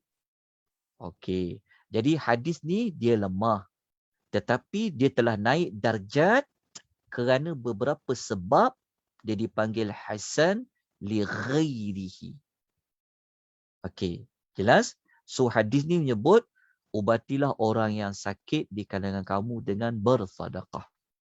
Sebab itu kadang-kadang ada orang dia selalu tanya, ataupun kadang-kadang orang selalu mesej bertanya, tolong doakan ya si fulan ni sakit ustaz. Dia kata tolong doakan ibu saya yang nak buat operation, tolong doakan saya sekian. Jadi salah satu jalan kita yang sakit ni kan, kita sedekah, kita bersedekah. Ya, kalau orang yang sakit tu dia tak sempat bersedekah, kita sedekahkan untuk dia. Sebab Nabi kata tu, ubatilah orang yang sakit di antara kamu dengan bersedekah. Kita tidak tahu macam mana kaitan sakit pada jasmani tubuh badan kita ni dikaitkan dengan harta. Wallahu ta'ala alam. Kita bimbang ada hak-hak harta ni yang kita tak tunaikan menyebabkan kita ini boleh jatuh dosa. Jadi dosa ni sebenarnya sangat menyakitkan. melemahkan tubuh badan. Jadi dengan sedekah tadi tu, moga-moga Allah Ta'ala boleh sihatkan kita. Jadi dengan jalan apa? Dengan jalan sedekah. Ini disebutkan oleh Nabi sallallahu alaihi wasallam. Okey, kita dah masuk kelebihan nombor berapa? Kelebihan nombor 8. Okey, sikit lagi sebelum saya buka soal jawab, kita nak masuk kelebihan nombor 9. Saya maafkan saya, tolong betulkan nombor 9. Nombor 9 khususnya kepada orang yang berniaga. Orang berniaga ni tuan-tuan, selalu orang berniaga ni dia akan buat apa cara nak promote barang dia. Kadang-kadang ada orang berniaga ramai yang tak jujur. Betul tak? Ada orang berniaga ni kadang-kadang over promise. Betul tak? Kadang-kadang orang berniaga ni kan, dia melampau-lampau dalam mendakwa produk dia tu. Dia kata produk ni tahan lama. Kan? Kadang-kadang ada orang sampai sanggup bersumpah tu. Kan? Punya nak lariskan barang dia, apa dia jual tu. Kadang-kadang orang berniaga ni manis mulut dia. Orang yang dengar tu, ya ke? Ya ke? Tambah lagi orang-orang tua-tua kita kan. Kalau orang jual barang je, mudah je nak membeli. Pakcik, belilah pakcik. Ubat ni pakcik. Ubat ni pakcik boleh hilangkan darah tinggi. Kan? Orang tua kita bab-bab nak sihat ni. Ui! Memang dia mudah beli. Tapi kadang-kadang kita cakap tu, kadang-kadang kita tak niatlah nak tipu. Tapi cara kita iklan barang tu kadang-kadang, ya Allah, tak dapat nak dibuktikan. Jadi cara nak bersihkan harta kita yang berniaga ni adalah dengan sedekah. Sebab tu kalau tengok kadang-kadang orang berniaga kan, kalau kita berniaga, kita cubalah bagi lebih sikit pada orang. Contohnya kalau orang berniaga, kalau bentuk timbangan kan dia berniaga, dia orang tu nak beli 1 kilo. Kan? 1 kilo bersamaan dengan 5 biji mangga contoh. Kan? Dia beli mangga siap. Kadang-kadang ada orang dia kata, pakcik saya bagi lebih 1 mangga ya, sedekah. Itu bagus sebenarnya. Sebab apa? Sebab itu dia jadi sedekah. Kalau kita timbang barang, kalau kita jual barang kan, orang beli barang dekat kita 2, kita kata akak bagi 1 lebih kat kamu. Akak sedekahlah dekat kamu. Bagus macam tu. Tuan-tuan, gunakan hadis ni, letakkan dekat penjual tu. Jeng. Kan? Kak bagilah lebih kak. Saya sebutkan hadis ni kat akak. Okey. Ini ada contoh tu sebab Nabi sebut. Tengok Nabi kata apa. Nabi kata, ya ma'asyarat tujjar. Nabi kata, wahai para peniaga, inna hadzal bai'a yahduru lagwu wal halifu. Nabi kata, wahai businessman, businesswoman, wahai peniaga-peniaga, pemborong-pemborong. Kan? Sesungguhnya perniagaan ini selalu diiringi dengan perbuatan yang sia-sia dan sumpah. Macam sebut tadi lah, over promise lah, macam-macam lah, kata barang dia berkualiti lah. Betul tak? Punya nak lariskan barang dia.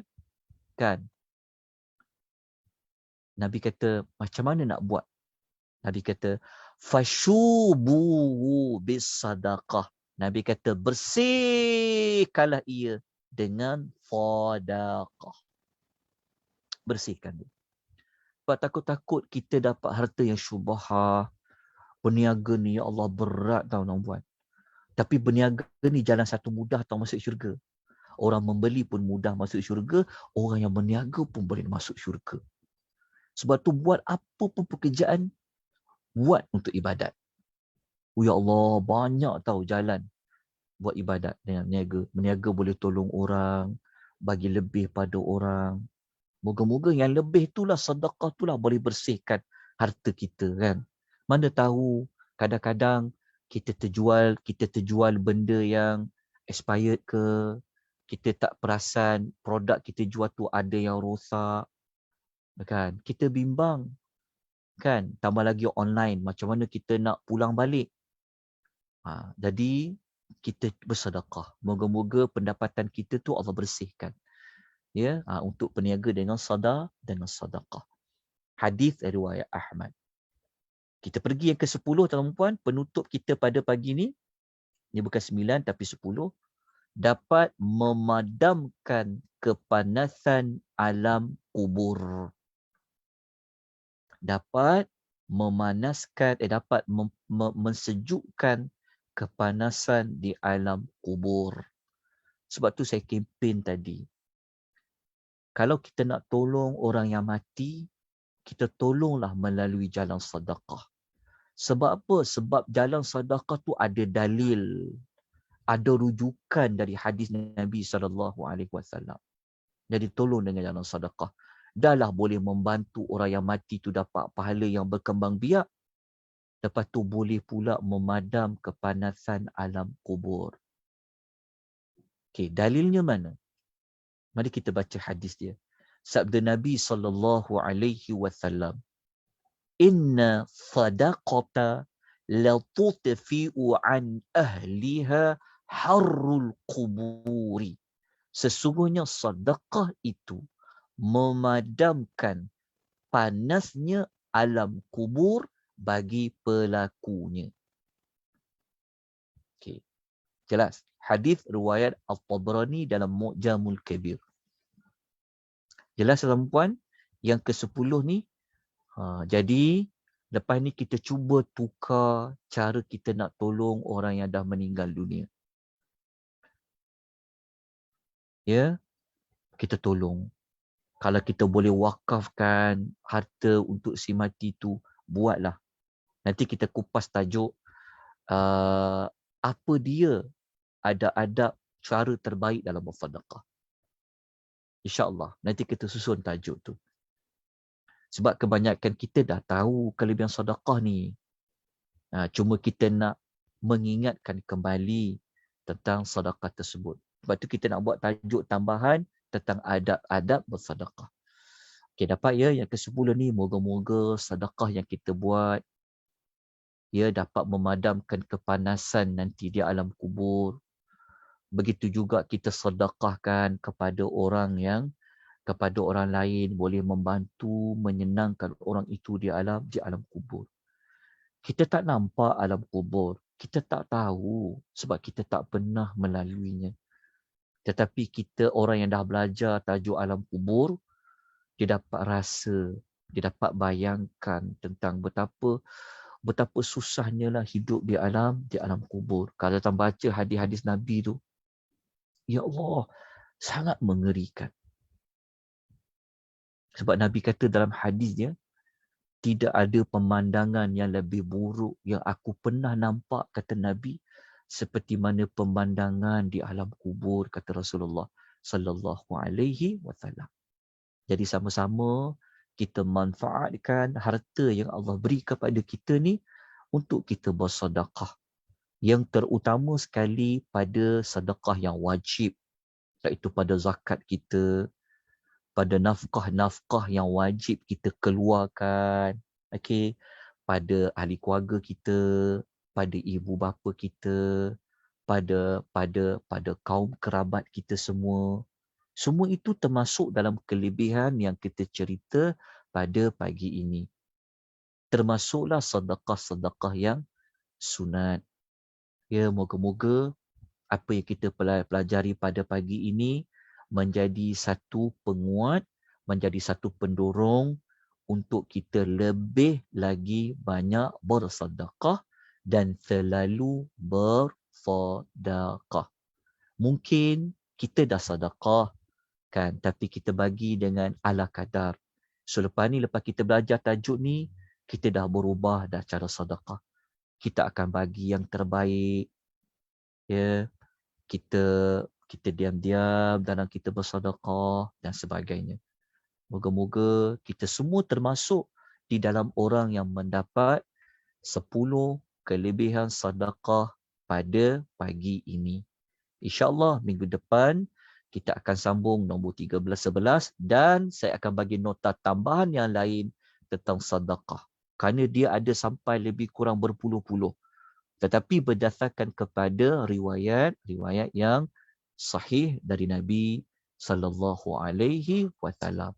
InsyaAllah nanti saya akan updatekan untuk nota yang saya baikilah untuk sesi pada pagi ini. Okay, saya buka mana-mana persoalan, pertanyaan, kalau tuan nak kongsi pengalaman pun boleh hasil daripada bersedekah. Baik, saya buka peluang itu kepada tetamu perempuan sekarang. Saya bukakan audio. Okey. Saya jawab dulu ya soalan di dalam ruangan chat ni. Okey. Jika saya bersedekah atas nama kawan saya, arwah tu dapat. Ya, saya dah sebut tadi. Dapat. Kemudian, capai darjat bir, infak harta saja atau terlibat seperti anak dan cucu. Maksud saya, kita beri anak kepada orang lain, kita berkorban kasih. Atau wanita yang izinkan suaminya nikah lain. Okey. Ia termasuk. Dia termasuklah di bawah tajuk kita. Wallahu a'lam. Yang tu soalan tu saya tak boleh nak jawab lagi ya. Contohnya kita soalan tadi tu. Faham soalan tadi ya? Okey, tak apa. Yang tu saya akan jawab kemudian nanti. Okey.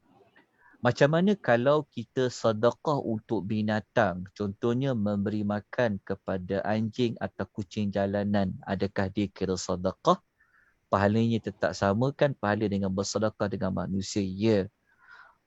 Yang siapa yang ada mengikuti tajuk Riyadhus Salihin yang dibuat pada setiap hari Jumaat minggu lepas, kita dah sebut. Ya, sorry, sebelum ni saya nak tanya, Iza busy ke tak busy? Saya ingat kena tanya soalan hari tu saya cakap dengan dia. Kejap ya. Okey. Saya ingat tanya soalan kat saya tadi tu.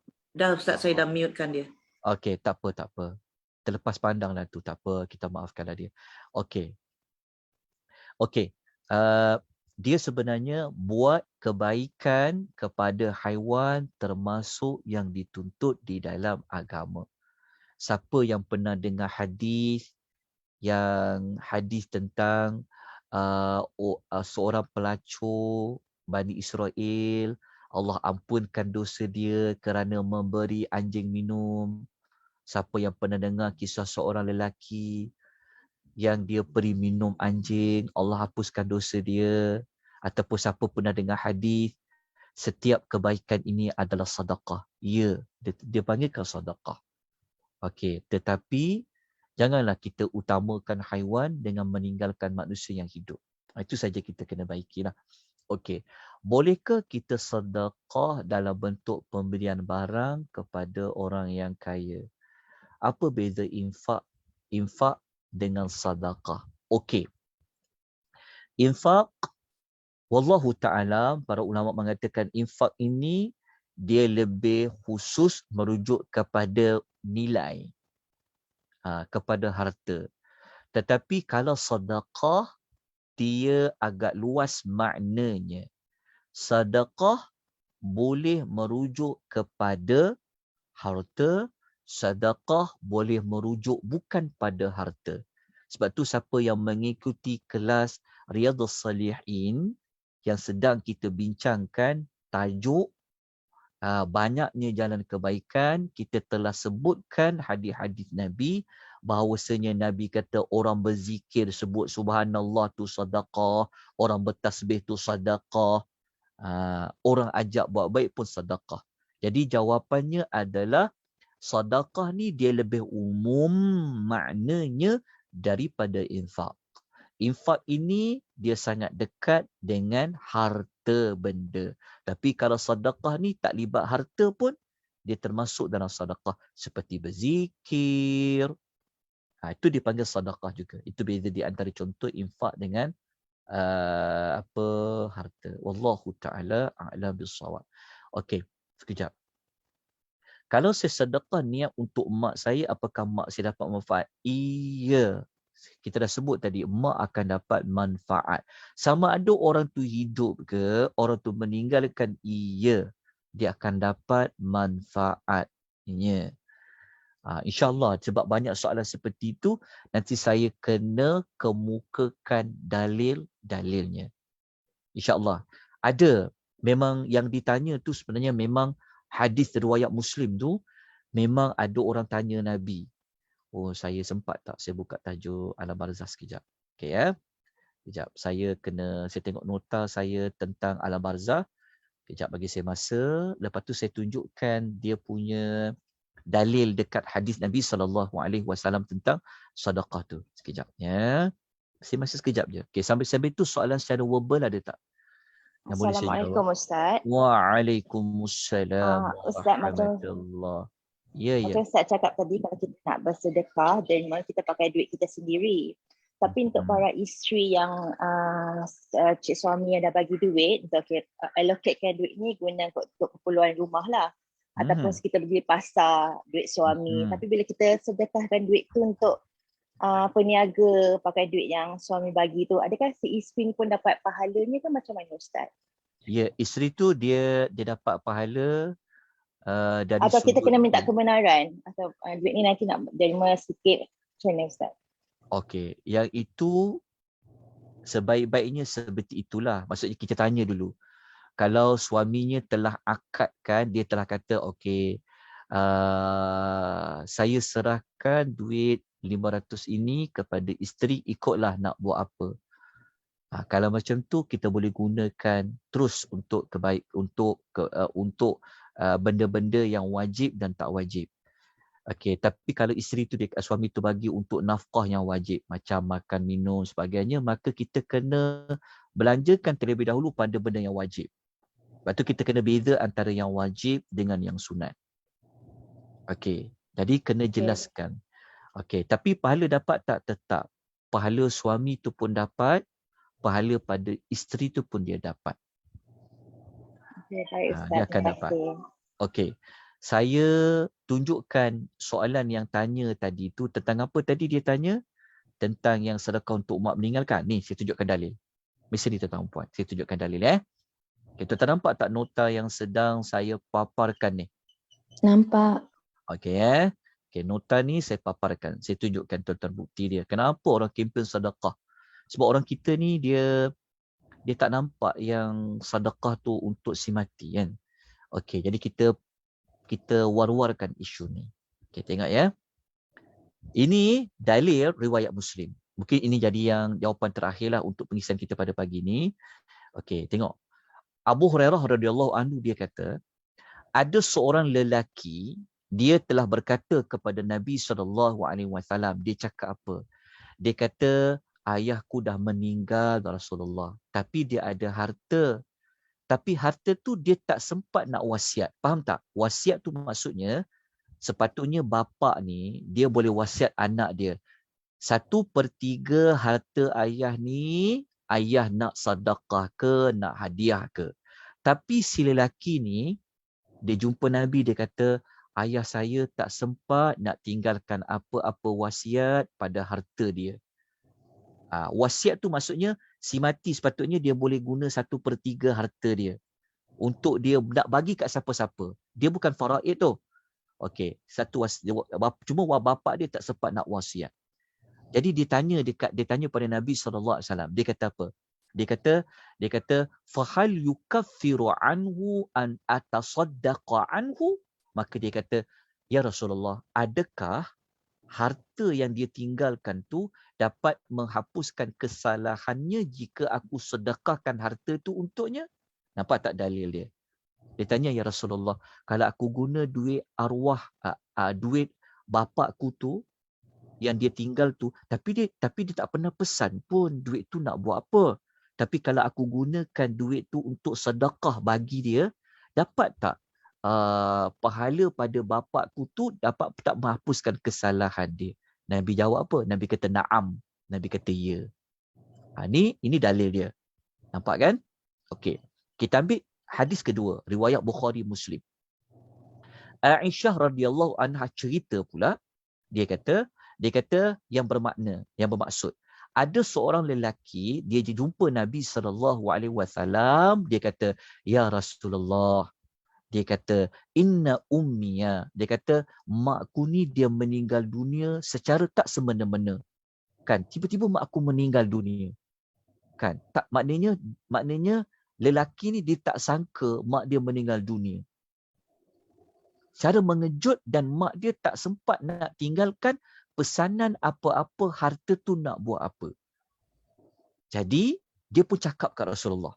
Dia kata, "Wa adhunnuha law takallamat tasaddaqat." Dia kata, setahu aku, maksudnya lelaki ni kata, setakat yang saya kenal lah mak saya ni ya Rasulullah, kalaulah dia bercakap tentang wasiat, tentu dia akan gunakan wasiat tu untuk bersedekah. Maknanya dia cakap, "Ya Rasulullah, mak saya ni, setahu yang saya kenal kan, dia ni kalaulah dia ni disebut tentang tinggalkan wasiat, tentu mak saya tu akan niatkan pada wasiat dia tu untuk dia buat sedekah harta dia." Lalu Nabi SAW lalu dia bertanya dekat Rasulullah. Dia kata, "Afalaha ajrun in tasaddaqtu anha?" Dia kata, adakah ibuku tadi akan dapat pahala jika aku sedekahkan untuknya? Nabi jawab apa? "Naam." Nabi kata, ya, dia dapat pahala. Okey, jelas dua hadis ni. Okey, kita tengok apa ulasan Al-Imam Nawawi tentang dua hadis ni. Okey, Al-Imam Nawawi dia kata hadis ini menunjukkan bahawa, tuan nampak tak tulisan dia? Okay, saya nak besarkan lagi. Saya besarkan sikit ya. Okey. Nabi kata hadis ini menunjukkan bahawa diharuskan bersedekah untuk si mati, bahkan disunahkan pun. Sesungguhnya pahala akan sampai kepadanya, kepada si mati itu. Lepas tu bagi manfaat kepada si mati itu. Maksudnya pahala tu akan tolong si mati itu.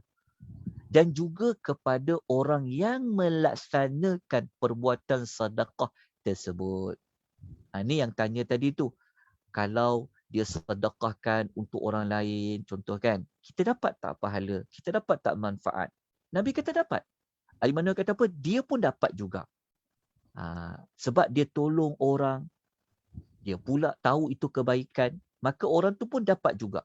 Contoh kalau macam saya sedekahkan RM100 untuk roh bapa saya yang telah meninggal dunia. Kan? Saya pun dapat, ayah saya tadi pun dapat. Tolong, sedekah tu boleh tolong di dalam kubur. Pahalanya akan dapat kepada dia. Kata Imam Nawawi, dia kata semua ini merupakan ijma' di kalangan orang Islam. Sebab itu, kita suka, sebab tu isu masyarakat kita, dia suka buat amal yang ulama' khilaf. Khilaf tu macam itulah.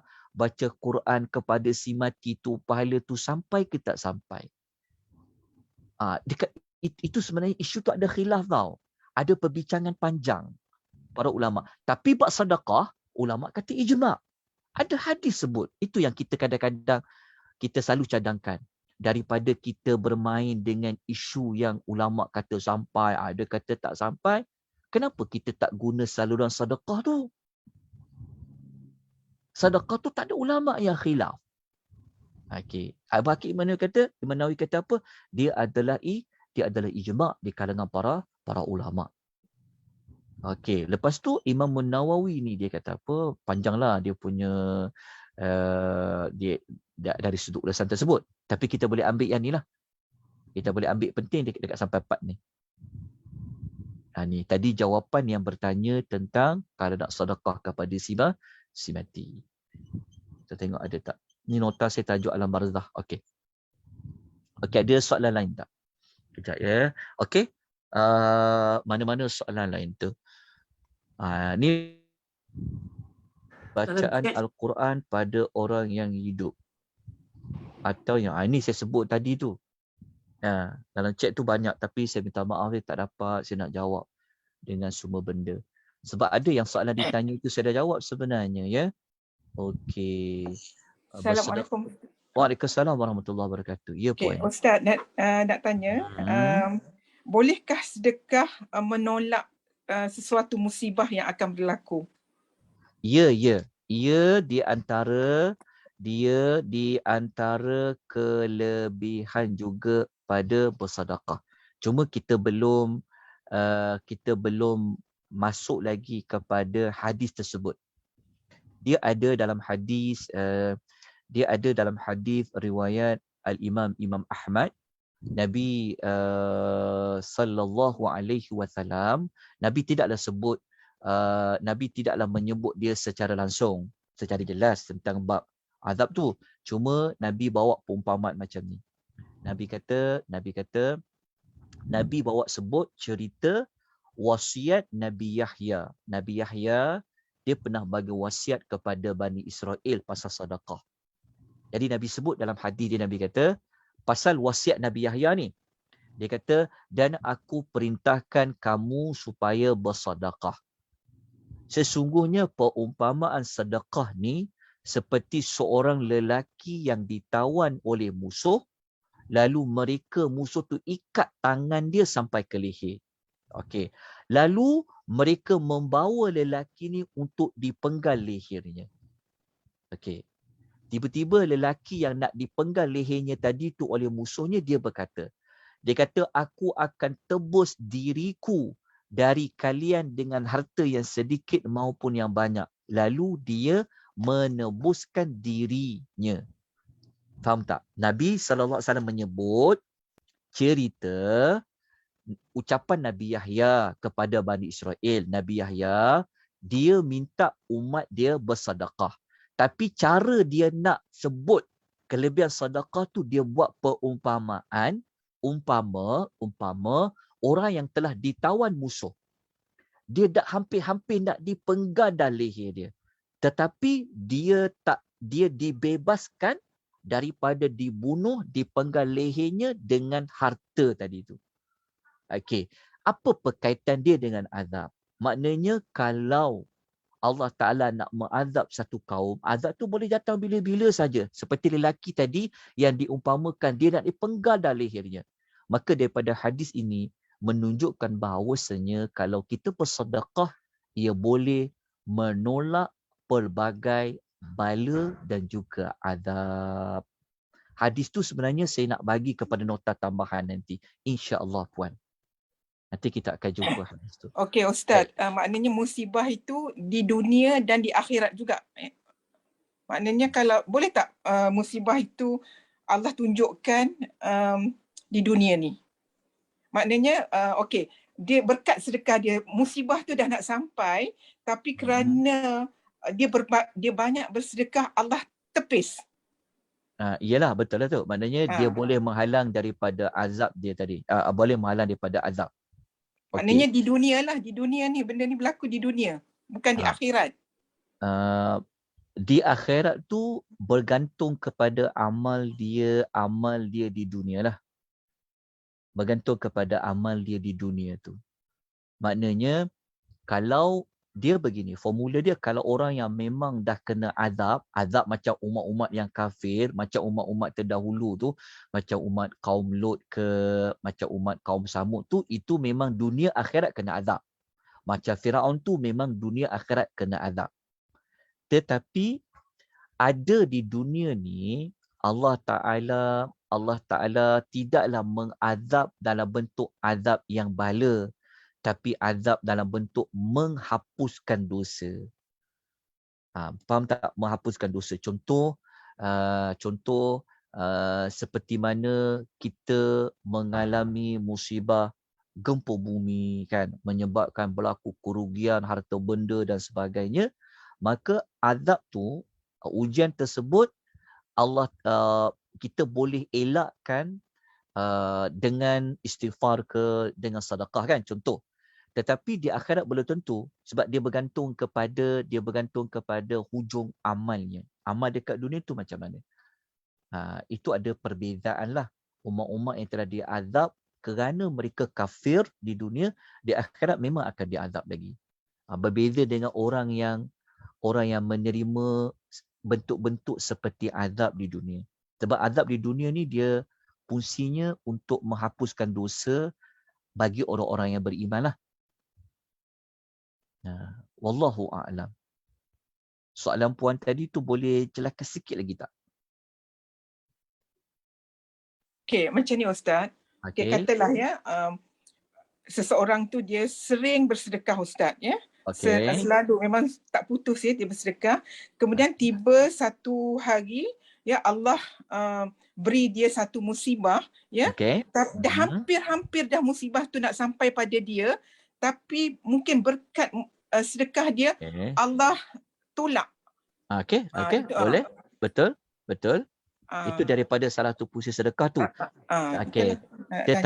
Tetapi musibah yang Allah Taala ketika itu bukanlah satu jaminan untuk dia tidak kena terlepas daripada azab di akhirat tu. Itu ketika itulah. Contohnya macam kita tahulah musibah apa Allah nak bagi kan.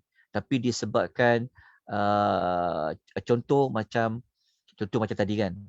Dia ni kalau ikutkan doktor, dia ni tak boleh sembuh ni. Tiba-tiba dengan dia banyak bersedekah, tiba dia sembuh. Ajaib dengan sedekah tadi. Jelas So adakah dia sembuh daripada sakit tadi dengan sedekah dia menyebabkan nanti dia terlepas semua azab di akhirat? Jawapannya tidak. Bergantung kepada lepas dia sembuh tu dia buat apa amal dia. Macam orang tadi juga. Dia nak kena musibah, tiba-tiba musibah tu Allah hilangkan. Tapi selepas musibah tu hilang, dia buat amal apa lepas tu lagi? Itulah jawapan dia. Wallahu ta'ala alam. Tapi memang itu kelebihan pada sedekah. Okey. Jelas puan Okey, insya-Allah Ustaz. Okey, terima kasih. Okey. Mana-mana soalan saya yang saya tak dapat jawab tu, saya mohon maaf banyak-banyak ya. Saya tak dapat nak memenuhi semua jawapan tersebut. Okey, mungkin kita kena simpan semua soalan ni. Kejap, saya nak kena select all semua punya soalan ni. Izinkan saya simpan sekejap. Okey, saya nak kena simpan soalan ni. Sekejap ya. Supaya nanti kita boleh raikan persoalan ni akan datang. Kejap, saya simpan sikit je. Lepas tu kita tutup. Okey, Assalamualaikum Ustaz. Waalaikumsalam Ada soalan boleh tak warahmatullahi. Ustaz? Boleh puan. Kalau saya mampu jawab, saya jawab. Ya. Gapo tu. Dari segi niat jumlah yang kita nak sedekah kepada orang yang telah mati. Contohnya lah. Katakanlah saya ada RM10. Saya nak sedekahkan untuk ayah ibu saya yang sudah meninggal. Jadi saya sebut RM10 untuk ayah ibu, ataupun ada orang kata RM5 untuk ayah, RM5 untuk ibu. Mana yang lebih baik? Okey. Mana kita tetapkan? Wallahu ta'ala alam. Dari sudut mesti kena tetapkan tu, saya wallahu ta'ala alam. Tapi kalau kita bagi RM10 tu untuk ayah dengan ibu, tak apa. Secara umum pun tak apa. Sebab tidak ada nas pun yang melarang mesti kata kena spesifik. Sebab berdasarkan hadis yang lelaki tu tanya pasal emak dia, pasal bapanya, dia tak sebut apa spesifik berapa dia kena keluarkan. Cuma Nabi sebut sampai. Nabi kata bermanfaat. Wallahu ta'ala a'lam. Allah saja yang maha mengetahui berapa bahagian yang patut bagi kepada ayah. Yang penting niat kita kan Ustaz? Ya, ialah niat kita duit ini untuk ayah dan untuk roh ibu kita, roh bapa kita. Sedekahkan. Allah maha mengetahui. Wallahu ta'ala, nak spesifik tu saya wallahu ta'ala alam. Sebab saya pernah dengar lah, dia kata kalau kita tentukan berapa mana jumlah tu lah yang dia dapat pahala. Tapi kalau kita bagi RM10 untuk siapa-siapa yang kita sebut, mana dapat semua orang RM10 lah, kata dia lah. Itu analogi yang dia fikir macam tu. Tapi bagi kita tidak ada ketetapan seperti itu. Allah je yang maha mengetahui berapa yang patut diberikan kepada si mati. Sebab bab pahala ni ia adalah pada Allah Subhanahu wa taala. Okey. Ustaz. Terima kasih Sama-sama. Ustaz. Ustaz, adakah Ya. sedekah itu berupa wang ringgit dan harta sahaja? Sedekah. Oh tak. Kita sedekah berupa wang ringgit dengan harta Harta saja. sahaja. Okey, tak. Sedekah ni dia umum. Sedekah ni dia boleh dalam bentuk macam ni. Istilah sedekah tu juga adalah melibatkan perkara-perkara selain harta juga pun dipanggil sedekah. Contohnya kalau macam istilah sedekah tu lah. Tapi adakah yang bukan sedekah harta dapat pahala seperti ini? Yang tu saya tidak tahu. Contohnya kalau macam kita contohnya kita berzikir kan. Subhanallah, subhanallah, subhanallah. Nabi kata itu adalah sedekah. Tapi adakah pahala sedekah tu sama macam pahala orang sedekah bentuk wang ringgit? Yang tu saya Allah Ta'ala alam. Tapi itu juga dipanggil sebagai sedekah seperti mana, ingat tak kisah yang siapa baca di Solihin tu, yang sahabat-sahabat miskin, okey, mereka, belum sampai lagi hadis sebenarnya. Ada cerita orang-orang miskin di kalangan sahabat. Mereka jumpa Nabi, dia mengadu apa? Dia kata ahlul dusur, dia kata orang kaya ni, sahabat-sahabat kami yang kaya ni, mereka ni buat amal macam kami juga. Kami sembahyang, dia sembahyang juga. Kami puasa, dia puasa juga. Kan? Sebenarnya mereka nak kejar pahala tu. Sebab cuma mereka kata, kami ni Rasulullah, kami ni ya Rasulullah, kami tak boleh sedekah pasal kami tak ada harta. Orang kaya ni, dia boleh sedekah dengan harta, dia juga boleh sedekah dari sudut dia buat ibadat. Jadi para sahabat ni dia mengadu pahala. Macam mana kami nak kejar dia orang? Jadi Nabi pun kata, Nabi kata kalau macam tu kau kejar dia dengan pahala tu dari sudut kau bertasbih, kau bertahmid tu kan. Okey. Tetapi orang kaya tu tahu sedekah pun boleh buat dalam bentuk macam tu. Dia pun buat. Para sahabat mengadu balik. Nabi kata nak buat lagu mana, kata Nabi. Itu kelebihan yang Allah bagi daripada diorang. Maksudnya sedekah, kalau kita sedekah dengan harta, kita juga sedekah dengan buat kebaikan, tentu tak sama dengan orang yang hanya sedekah dengan dia buat kebaikan sekadar berzikir saja. Itu tak sama. Jelas ya? Kita faham? Terima kasih Ustaz. Okey, sama-sama. Kita sambung lagi insya-Allah. Ya. Nak komen lah tadi tu yang pasal tahu value. You tak ada tahu value tu yang sedekah. Kenapa you nak allocate RM10 untuk bapak? So you sedekah je kan. Ikhlas. So, tak payahlah nak kata, ni RM5 untuk mak, RM5 untuk bapak kan. Tak payahlah value tu dia sedekah, Yalah. Maksud dia nak maksudnya dia nak spesifik tu. Dia nak spesifik tentang niat dia. Berapa untuk bapa, berapa untuk ibu tu. Dia macam kita nak menjelaskan lagi lah. Dari sudut niat tu berapa, lafaz tu saja sebenarnya. Tapi seperti mana kita sebut tadi, boleh secara umum. Okey. Nanti saya jawab soalan-soalan wakaf dia insya-Allah. Nanti saya tahu ada soalan pasal wakaf tu. Nanti insya-Allah nanti saya buat satu bab, apakah sedekah-sedekah yang terbaik insya-Allah. Nanti saya akan buatkan note tu. Insya-Allah. Minta maaf banyak-banyak kepada semuanya. Mana-mana soalan saya tak dapat nak jawab pada pagi ni. Terima kasih banyak-banyak kepada Persatuan Wanita Islam Prihatin. Jazakumullahu khairan. Barakallahu fikum. Juga kepada tuan-tuan perempuan. Saya tutup majlis ini pagi ini dengan ucapan aqulu qouli hadza wa astaghfirullahal azim wa billahi taufiq wal hidayah. Wassalamualaikum warahmatullahi wabarakatuh. Kita sambung jika ada soalan lagi. Terima kasih Ustaz. Jazakallah Ustaz. Terima kasih Ustaz. Ustaz. Assalamualaikum. Jika ada Terima kasih, soalan Wajudah. kita sambung minggu depan ya. Assalamualaikum semua. Salam. Salam. Assalamualaikum.